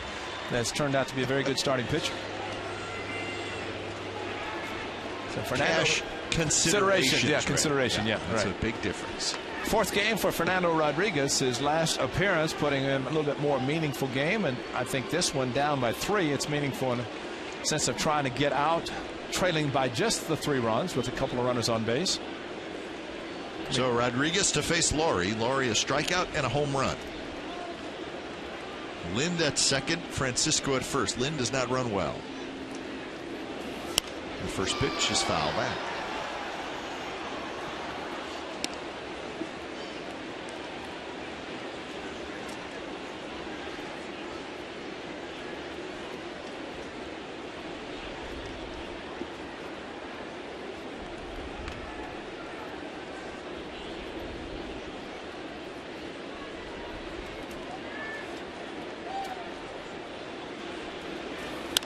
One pitch is ripped to right field. Reddick gets back there. He's got it. Lind is going to tag. He's going to hustle for 3rd. He'll make it. But 2 outs now here in the 6th. I think what Brett Laurie just saw was a sticky fastball from Fernando Rodriguez, coming back from Tommy John surgery, missed all of last season, and just very easy over the top at about 95 with the fastball. And after pulling the curveball for a home run his last at bat on an 0-2 pitch. 0-1 fastball to right field, didn't carry very far. So Josh Thole, the catcher, will step in. Thole has a single in the third, a ground out in the fifth.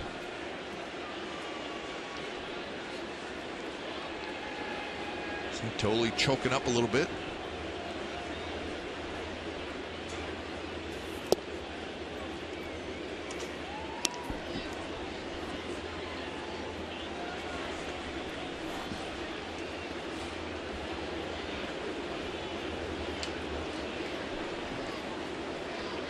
Outfield pretty shallow for Thole.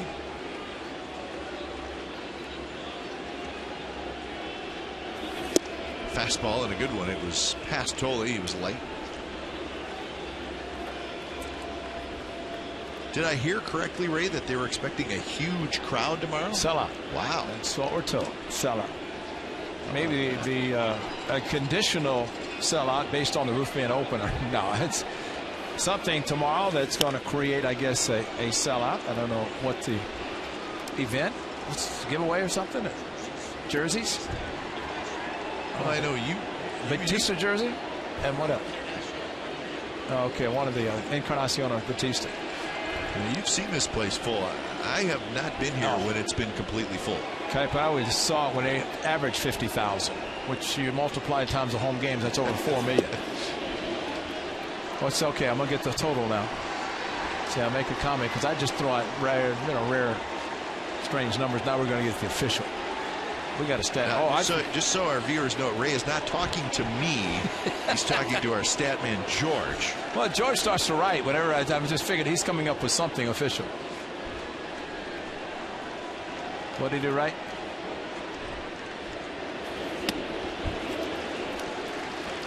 Well, the sellout attendance now is a little over 46,000, but they were averaging over 50 per game. They were, drawing over 4 million, and they did it consistently.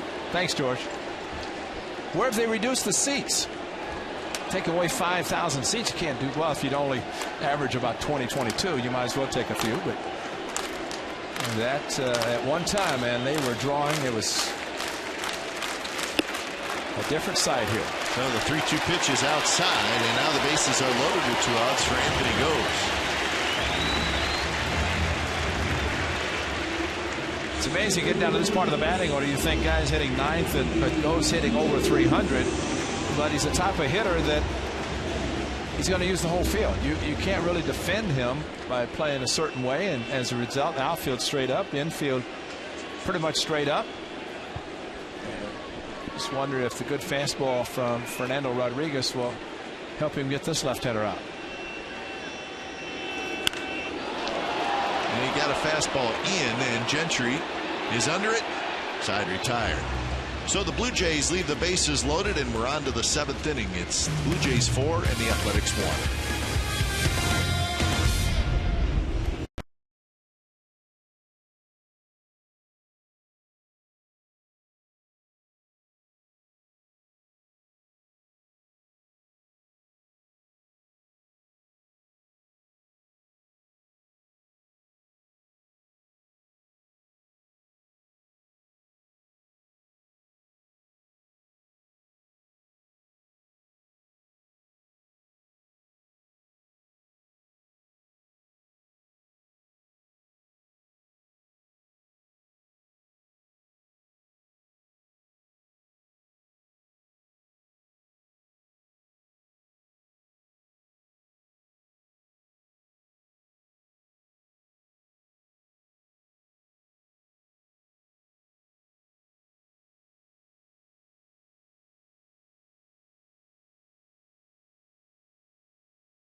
we saw early part of the game. Good news for the A's. Hit a fastball straightaway center and goes banged into the wall. Could not come up with it. And so Cespedes liked to go into straightaway center field. Does it again. This time a ball that goes playing shallow with 2 outs. Could not get too banged into the outfield wall.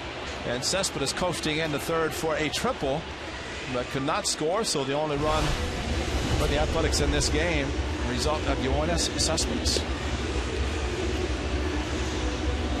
So the A's got a little work to do, trailing 4-1, 7th inning. R.A. Dickey has allowed just 3 hits.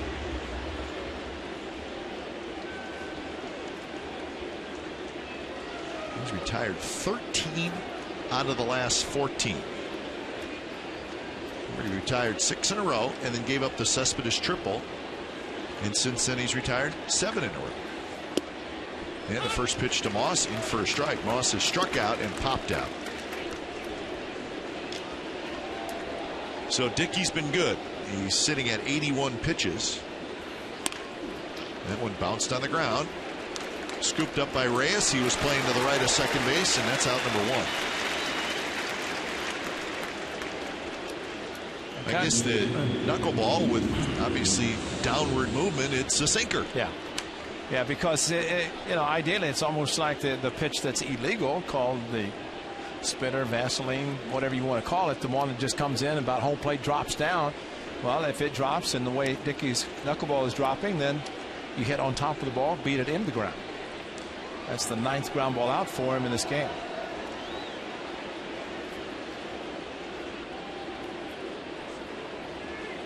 Should make it 10. He had 1 last inning. Big swing by Cespedes, fouls it back to the screen.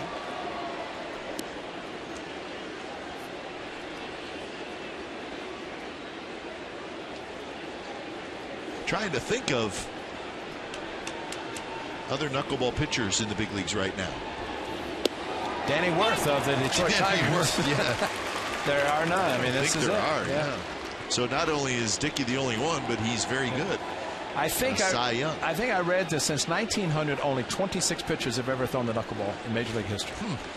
So a rare feat, and of course the fraternity. So needless to say, when R.A. Dickey won the Cy Young Award, all other knuckleball pitchers were ecstatic. That fraternity, of the brotherhood of knuckleball pitchers, and Tom Candiotti, who pitched for the Blue Jays, now works on Diamondbacks radio, was very happy. And matter of fact, last spring, Kai can talk about the knuckleball pitchers. I think in spring training they had pitchers, players who came in and tried to try out throwing the knuckleball. Sure. I saw it was a TV show. Yeah, and Candiotti was the instructor, and I think the gentleman got an opportunity to pitch Major Leagues. I don't know, something like that. Yeah, I think he went to the minor leagues. Yeah, but professional, and I guess he was the ultimate winner of the show.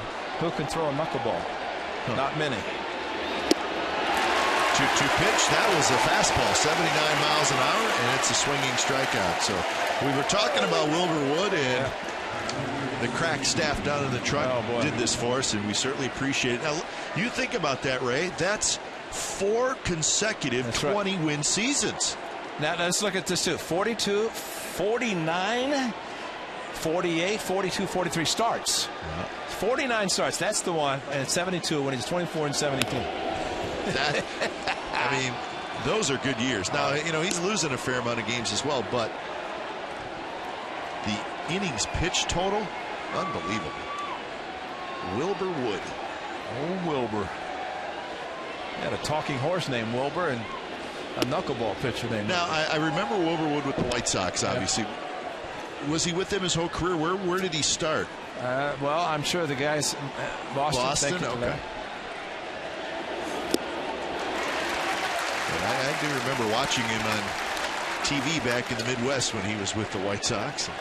I caught a knuckleball pitcher in AAA in Portland by the name of Bob Tiefenauer, and I'll never forget, had one of the greatest knuckleballs I've ever seen in my life. From the right side, and trying to catch him was even harder.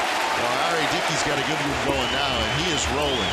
He's retired 10 in a row, a couple of strikeouts, and we have 7th inning stretch time from Toronto.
California is brought to you by Xfinity, home of the most live sports, and by Toyota, #1 in MPG, durability, and resale value.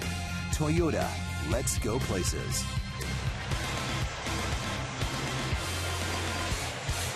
Blue Jays 4, the Athletics 1. Day baseball from Toronto. Beautiful look at the CN Tower right next to the Rogers Center where the roof is open. Lots of sunshine. And a nice crowd this afternoon. 29,372. And you mentioned the expectations for tomorrow's crowd. Well, the way the team is playing, and it's rare for this team to be in first place and playing as well as they are, especially coming off a 74-win season last year. You'd like to think they would come out and support them.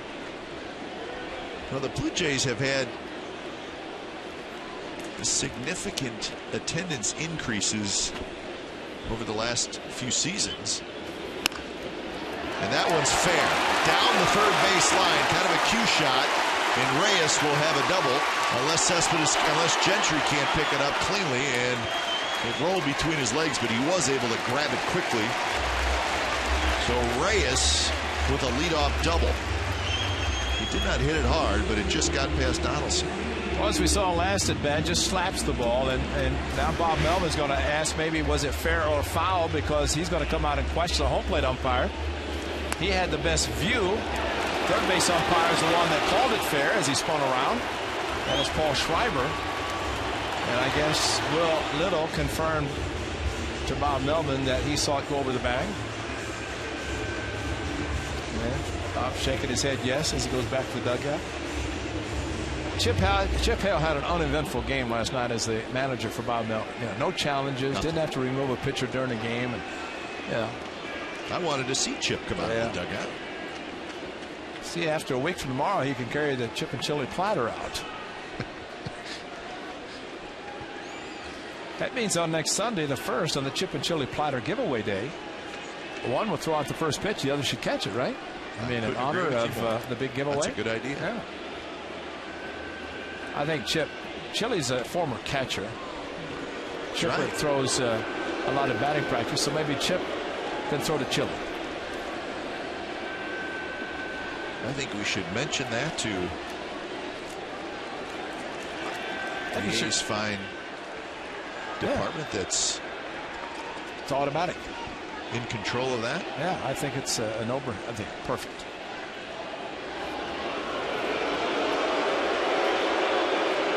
So we'll get a meeting at the mound. But Ray was talking about the Rays' attendance. In 2010, they averaged 19,000 a game. The Jays. I said the Rays, excuse me, the Jays. In 2011, 22,000. In 2012, 25,000. And last year, of course, all the expectations last year, but the expectations had people buying tickets, and they averaged over 31,000 per game last year. Now, they have come back down this year, but I think you're right. If this team continues to play well and is in a pennant race, I think their attendance would go up big time. And when you're fighting another major sport called hockey in Canada this time of year, that kind of have an effect. And we have seen some of the colder weather areas where people don't come out in a place like this, or Tampa. Of course, it's nice weather, but when there was Dome in Minneapolis, I remember people wouldn't show up when it was nice weather. They said, we're finally getting nice weather. You want us to come indoors and watch baseball? That's a good call. Wouldn't do it. You're right. And so the roof now can be open, and they will open it whenever the weather is conducive to having the roof open. And I think the players, everybody enjoys it.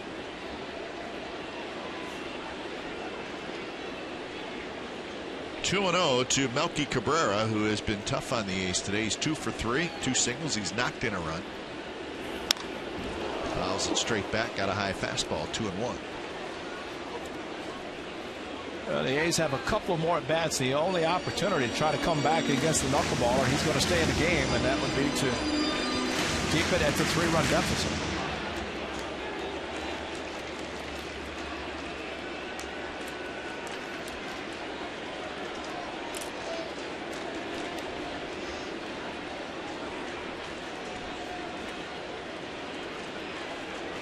Reyes dancing around. He takes off, and the ball is hit towards short. Sogard charges. Reyes is going to try to score. The throw to the plate is late. Reyes never stopped when he rounded third. He just kept coming. And that's a heck of a play by Jose Reyes. Well, an exciting player. Yeah, and the thing that helped him is the simple fact that he was running on the pitch. And the throw from short, deep, and then to Moss. And actually, Sogard maybe wasn't thinking as much about Reyes as Moss was. Took an extra step. And he had to know with him going, he gets to third. The Rangers are one of the best teams that does this consistently.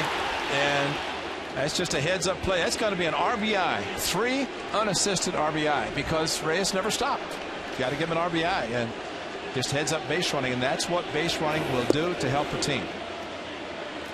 So Cabrera did his job in getting him to third base, but Reyes said, I'll help you even better and get you an RBI.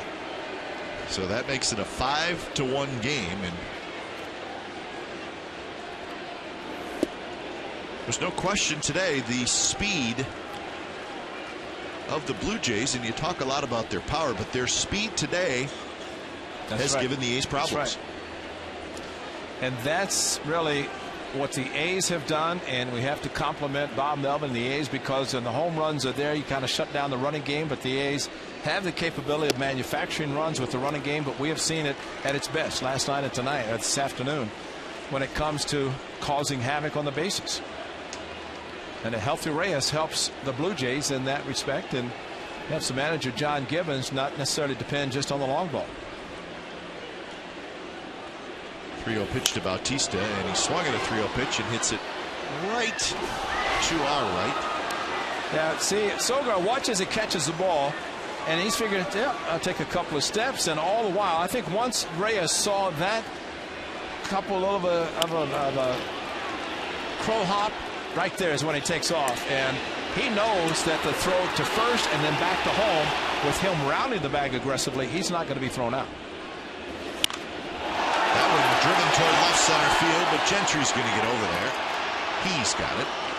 So Bautista is 0 for 4 today.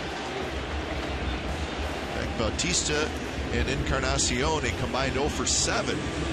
But still the Blue Jays have scored 5 runs.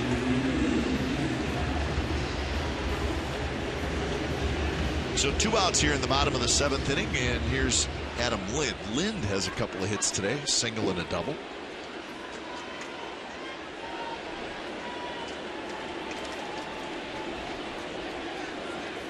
Jeff Francis is throwing out in the A's bullpen. We have yet to see Jeff Francis in a game, and today could be the day.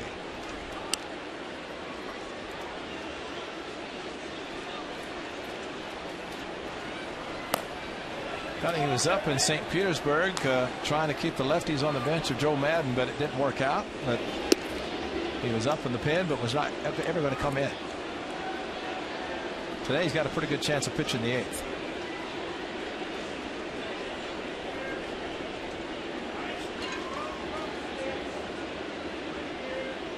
One and one to Adam Lind. Blue Jays will have some interesting decisions to make at the end of this year. They have a club option on Adam Lind, so they'll have to decide if they want to pick that up or not. And Melky Cabrera is a free agent, and Colby Rasmus is a free agent. And the money that free agents are getting now, boy, it's a tough decision. And you know what else, Ray, is Encarnacion and Batista's contracts are both up after next year. Wow. So now you got major decisions to make. Norris may have gotten clipped here a little bit. Ball came back as a breaking ball came back and maybe got him in the thigh groin area. Blocking the ball with a couple of strikes, which is important so the runner can advance on a swing and miss, and took the brunt of the ball, and typically a curveball is going to back up, and that one backed up into his body. 2-2 pitch, foul back. But you know, not only Kuiper guys free agents getting it, how about potential free agents turning down? Some of the contracts are being turned down. I know that they'd rather take a chance and walk. And of course one got lucky Stephen Drew. He's back with the Red Sox, but Callaspo back in, straightens up, throws. A nice play by Alberto Callaspo for out number 3, but a hustle run by the Blue Jays, and they lead the A's 5-1 as we go to the 8th.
CSNCalifornia.com and decide the player of the game. Your vote counts. The winner will be revealed during A's postgame live. Follow the action on the diamond like never before with enhanced Bloomberg stats and more. A's in-game live on CSNCalifornia.com. Log on now and vote. R.A. Dickey in control right now. The Blue Jays with a 5-1 lead, and Dickey has retired 10 in a row. So at this point, you're just looking for a couple of base runners. Get him in the stretch, something. That one on the outside corner, and it's 1-2. Or you try to get him to slow down, which that's he true. is a rapid fire, and give him credit. And at least Callaspo stepping out a little bit. I mean, you have to resort to a lot of things this part of the game because you're down by 4 now. And so Callaspo again steps out.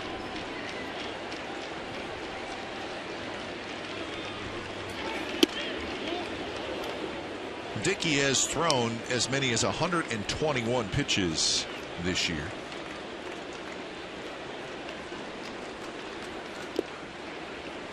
He has not walked anybody, and he struck out 4.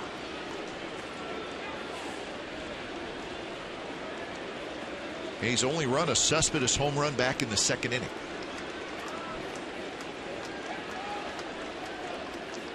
Three-two pitch. Grounded slowly to Laurie, who charges, scoops it up, out number 1.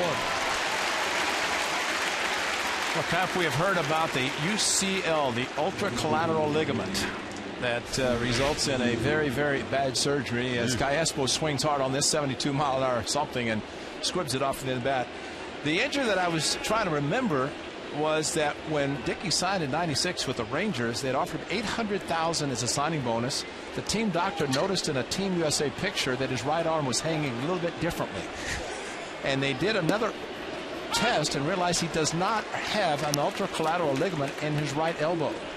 So the bonus went from $810 to $75, and he was told by the doctors that you can't turn a doorknob without hurting yourself. Sogard with the bunt single. Now, if a guy doesn't have that, he may get a bigger bonus. That's right. That's right. Because he doesn't have to worry about having it replaced or tightened. That's beautiful. No UCL. Nice bunt by Sogard. At this point, do anything you can. And laid it down perfectly. Francisco playing deep at third. Not a shift, just a great bunt. So hit number 4 for the Athletics, and hit number 1 for Sogard today, and that'll bring up Gentry.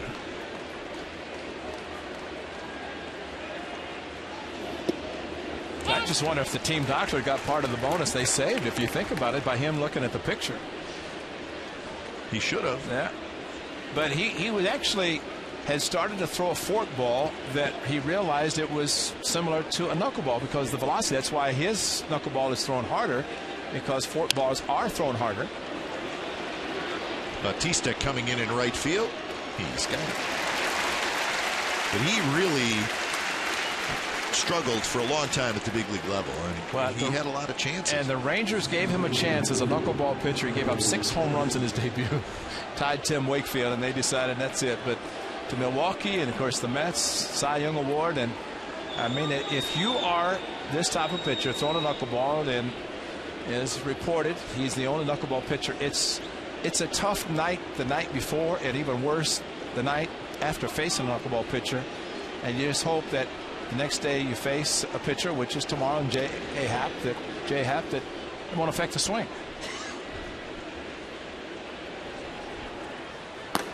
Johnson and Francis now throwing.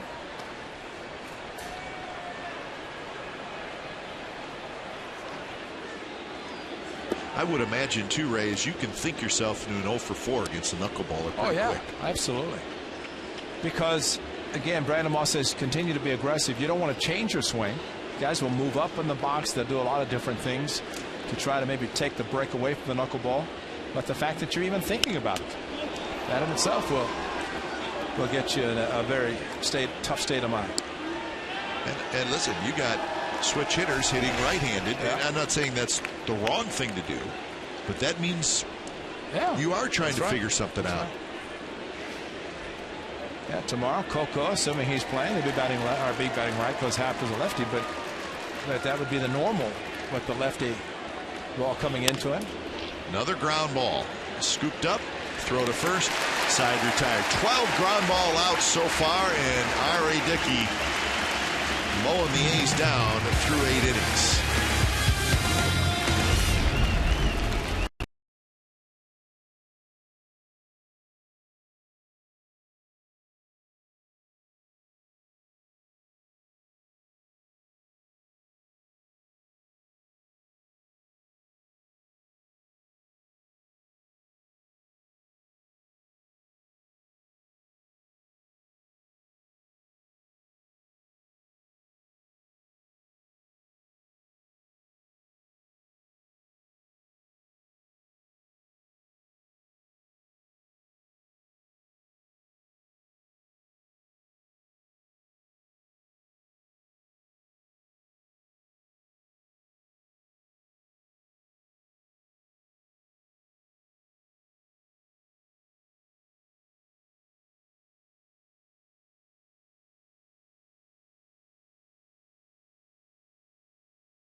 Here's our game summary brought to you by your local Toyota dealers. For the A's, 1-4-2. For the Blue Jays, 5-9-0. Those 2 errors by the A's have led to a couple of unearned runs. Jesse Chavez pitches into the 6th inning. And the A's offense, after a huge weekend last weekend in Cleveland, has slowed down. 11 runs in the last 4 games. And today, big reason for that is R.A. Dickey. So when it's time for change, think Speedy Oil Change and Tune-Up, your oil change, tune-up, and repair experts. And here's Jeff Francis. Our first look at Francis in an A's uniform. Made 1 start this year with the Reds, pitched 5 innings. And then was claimed off waivers by the A's. Swinging at the first pitch is Encarnacion. Moss may have a play, and he does. Nice play by Brandon Moss. He's also Got to be looking up into that sun somewhere, so that's not an easy play. So that's out number 1. Vancouver, British Columbia for Jeff Francis. He's 33 years old. 6'5". You play for the Rockies, you have a good sinker ball, you have success. At 6'5", arms and legs that the hitters are looking at. Got a pinch hitter now for Cisco.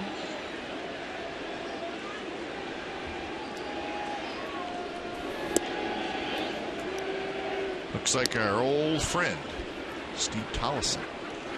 Move Brett Laurie back to third, Tollison at second.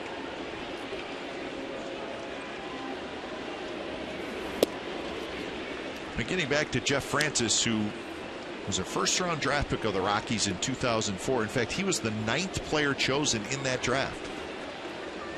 And he pitched quite a bit for the Rockies. He had a 3-year run where he was very good. In 2005, he was 14-12. The next year, he was 13-11, and then in 2007, he was 17-9. But then the injury started to come, and he just could never find it again. Made 24 starts in 2012 for the Rockies. But he was pretty good for a handful of years in Colorado. And the 3-1 pitch misses, and it's a walk.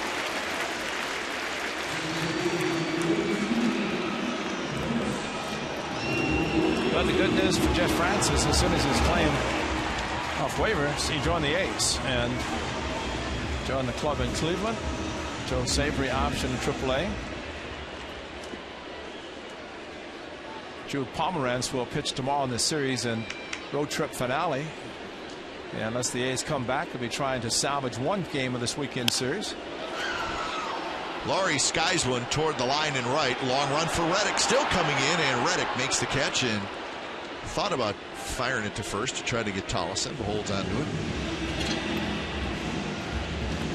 A long run for Josh Reddick and for Cayaspo, who was also shading towards second base, and Reddick yelling, "I got it," and that's when the second baseman could peel out of the way, and happy to do so.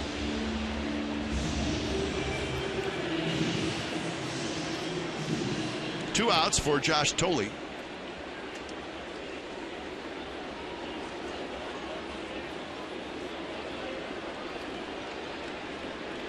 there's any question that Dickey's going to be coming out to pitch the 9th inning.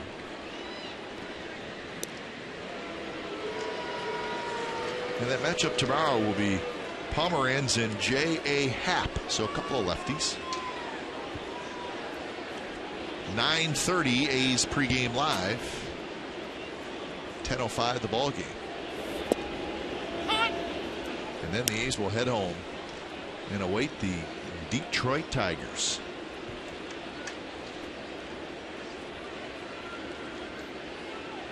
We went home to change clothes, get some laundry done, and pack up and head back out on road again. For another 3-city trip? Yeah. You know what? They deserve it. They're playing in the central part of the United States. Those travel arrangements in Detroit and Cleveland, Kansas City, Chicago, those are good, easy trips. Goodness. Yeah.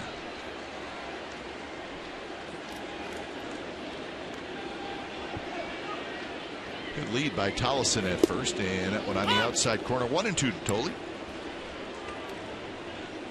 The Twins, it's what, San Francisco, so they'll have to go home, come back to the Bay Area again to play the A's. They cannot work the two together. That's right. The Twins were in San Diego and now in San Francisco.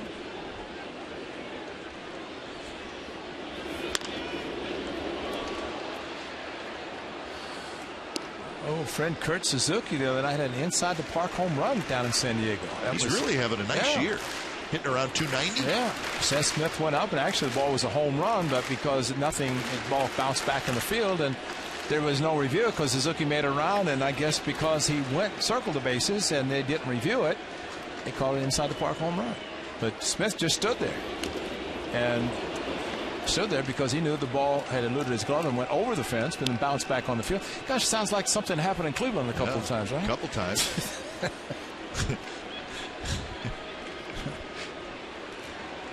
Thought it's funny. Terry Steinbach, who was a catcher himself, third baseman, became a very good catcher, was standing as Suzuki ran in, and Suzuki wasn't even breathing hard. Steiny had to be thinking, I'd barely make it to second or third. You're sprinting around the bases.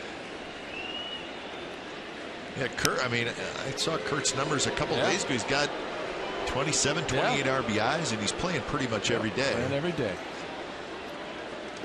And the Twins, a game over 500. And his name actually surfaced with Matt Wieters having some problems in Baltimore. They're looking for an everyday catcher, but Twins aren't going to let Suzuki go. He's doing a good job with the pitching staff, and as you mentioned, offensively putting up some numbers.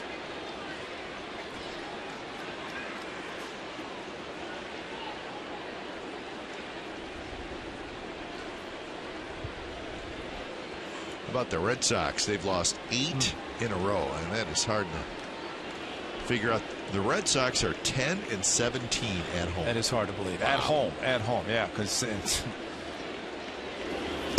swing and a miss. Totally strikes out. So Francis, first inning as an Athletic, gives up a walk and a hit, and the A's need some work. 5-1 they trail.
Here is today's Honda Player of the Game. Whether he has a UCL or not, he could pitch, and especially with a knuckleball. And they caught there by Will Little to strike out. Cespedes, who homered and tripled. But R.A. Dickey, a Player of the Game, deservedly 12 ground ball outs, no walks, just a run, and that was the solo home run by Cespedes. So he is out for the 9th inning. Not surprising, as his numbers are good. Looking for his 13th career complete game.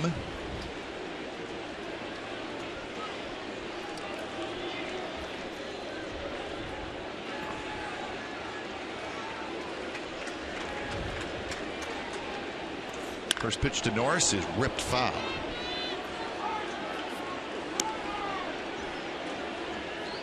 Pilar comes in the game in left field. Laurie moves over to third base, and Steve Tollison stays in the game, and he's at second base.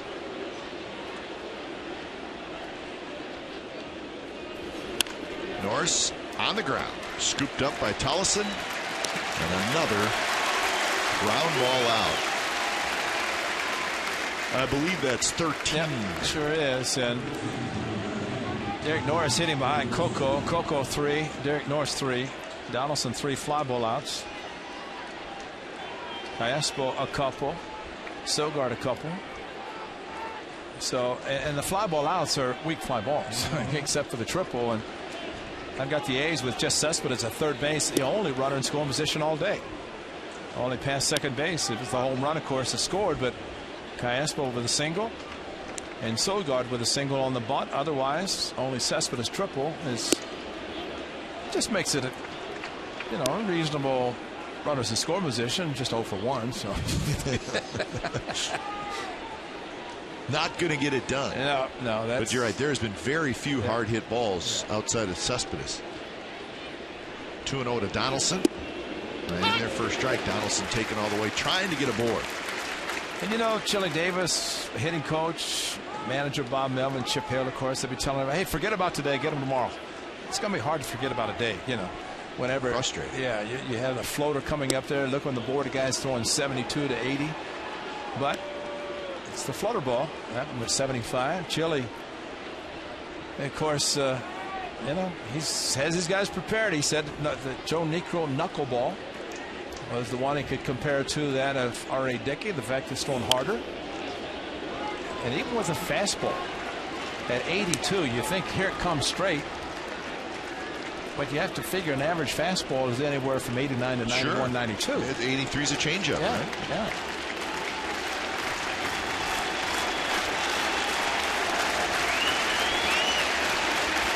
Three-two pitch inside, and Donaldson's aboard.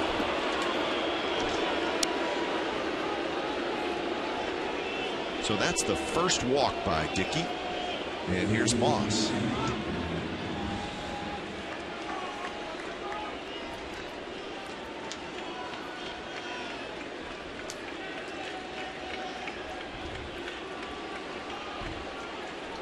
Moss is 0 for 3. First pitch is flared down the left field line, and that'll drop, and that'll bounce high, picked up by Pilar, who then drops it. But Donaldson stops at second, so the A's with a couple of runners on here in the 9th inning. Well, Brandon Moss thinking about going to second, but he quickly looked up and saw that Josh Donaldson down by 4 runs. You do not want to be overly aggressive on the base paths, and Donaldson, who could have easily gone to third and under normal circumstances probably would have. And Donaldson, though, just shutting it down, realizing you're down by 4, you're not going to take a chance. And while the applause now is for the departing R.A. Dickey.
So R.A. Dickey is out of the game 8 1/3 innings. So that's a victory right there for the A's. They put a couple of runners on against Dickey here in the 9th inning, trailing 5-1. So Dickey 113 pitches, second highest pitch total for the season.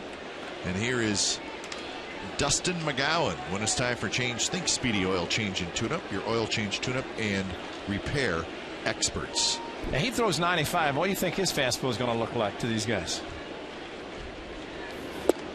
And the first one is a strike. When it's put there and called a strike, it looks like a BB. And Josh told as he went to mound, he looked back to the umpire and said, I need to change catcher's mitts, which got rid of the oversized mitt and went to the conventional size. 0-1 pitch. Slider in the dirt. So 1-1 the count with Donaldson at second, Moss at first, and Reddick in the on-deck circle.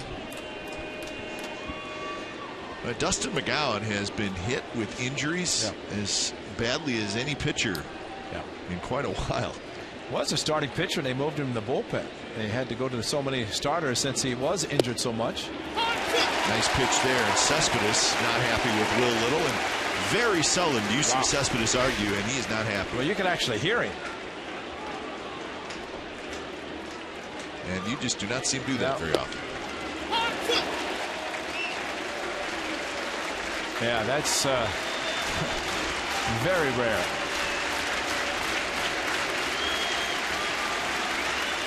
So 1-2. Hard slider. Cespedes a homer in the second, a triple in the fourth, a strikeout in the seventh. Cespedes knows also one swing of the bat's a much closer game, one-run game, and that's why he was upset, because he thought the fastball was a little bit too low. So instead of 3-1 now, it's 2-2.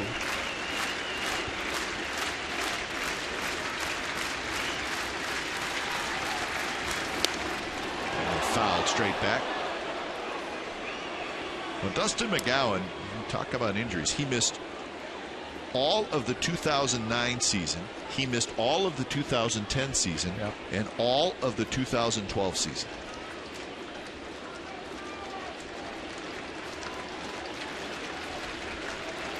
Out of the bullpen.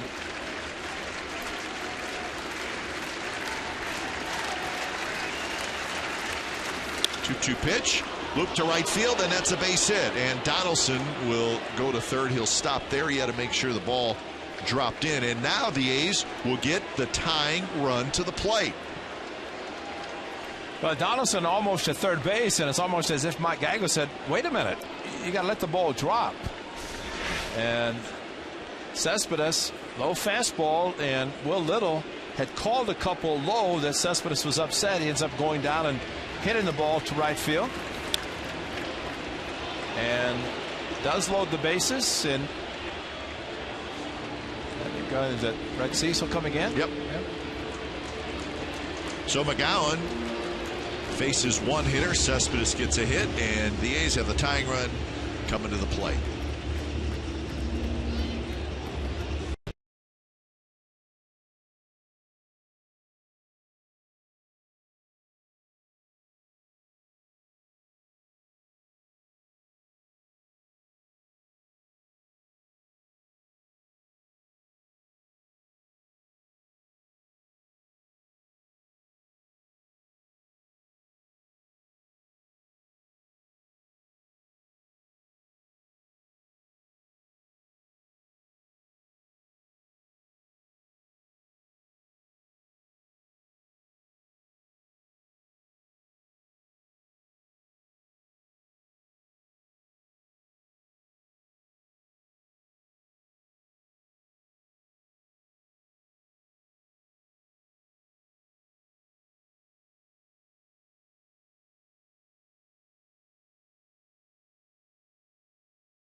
With one out, and the new pitcher is Brett Cecil. The new hitter is Jed Lowry. So Lowry hitting for Reddick.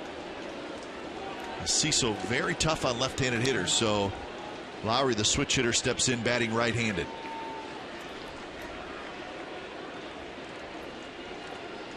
Setting up inside. The first pitch is a fastball outside.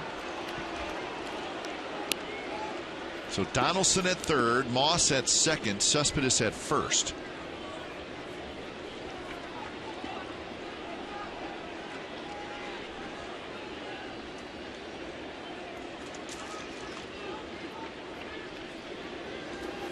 One-0 pitch is belted to center, but goes, gets back there, squares up, he's got it. It'll get the run home as Donaldson trots in to score, so it's a sacrifice fly for Lowry. It's now 5-2 with 2 outs. But the tying run is still at the plate, and this time it's going to be Callaspo. Yeah, Lowry kind of throwing up his hands and hit the ball well. Just happened to be an atom ball right at the center fielder. Does get a run in, but he was hoping for more of a gap. Good swing on the fastball. Just hit it straight away center. Could not hit it towards the gap or over the head of Ghosting center. First pitch to Callaspo. Fastball low. Callaspo against Cecil, 8 for 17 with a home run. So maybe the A's have the right guy up there.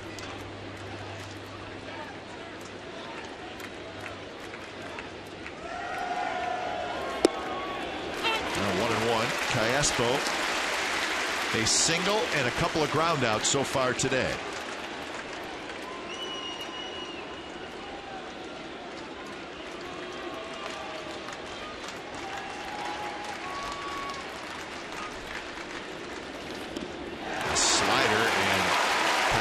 Chased it, and now it's 1-2. That's a hitter guessing for a fastball and not getting it. So Derek Norris last night swing at 3 breaking pitches. Similarly in the dirt. Another crowd of over 29,000 on their feet.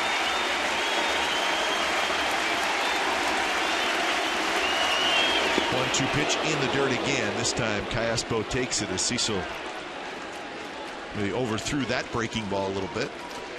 Yeah, it's not a bad idea. As Callaspo swung wild at a pitch in the dirt, he was looking fastball, geared for it, but a couple of strikes just settled down. Similar pitch he did not swing at, and blocked by Tolley. But as Callaspo now thinking more, if he hits a home run, he'll act and react quickly on a pitch, but he's trying to avoid swinging at a bad pitch, especially one in the dirt.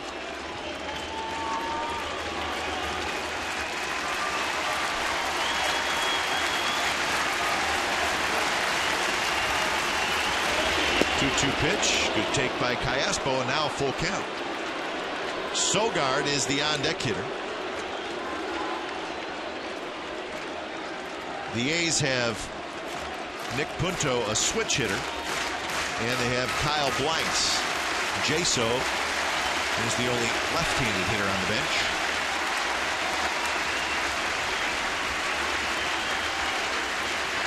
Runners take off, swing and a miss. He stayed with a breaking ball, and that ends it. So Brett Cecil comes in, gets the final 2 outs. The A's get 1, but come up short. R.A. Dickey was very good today, and R.A. Dickey gets his 5th win of the year. Jesse Chavez takes the loss.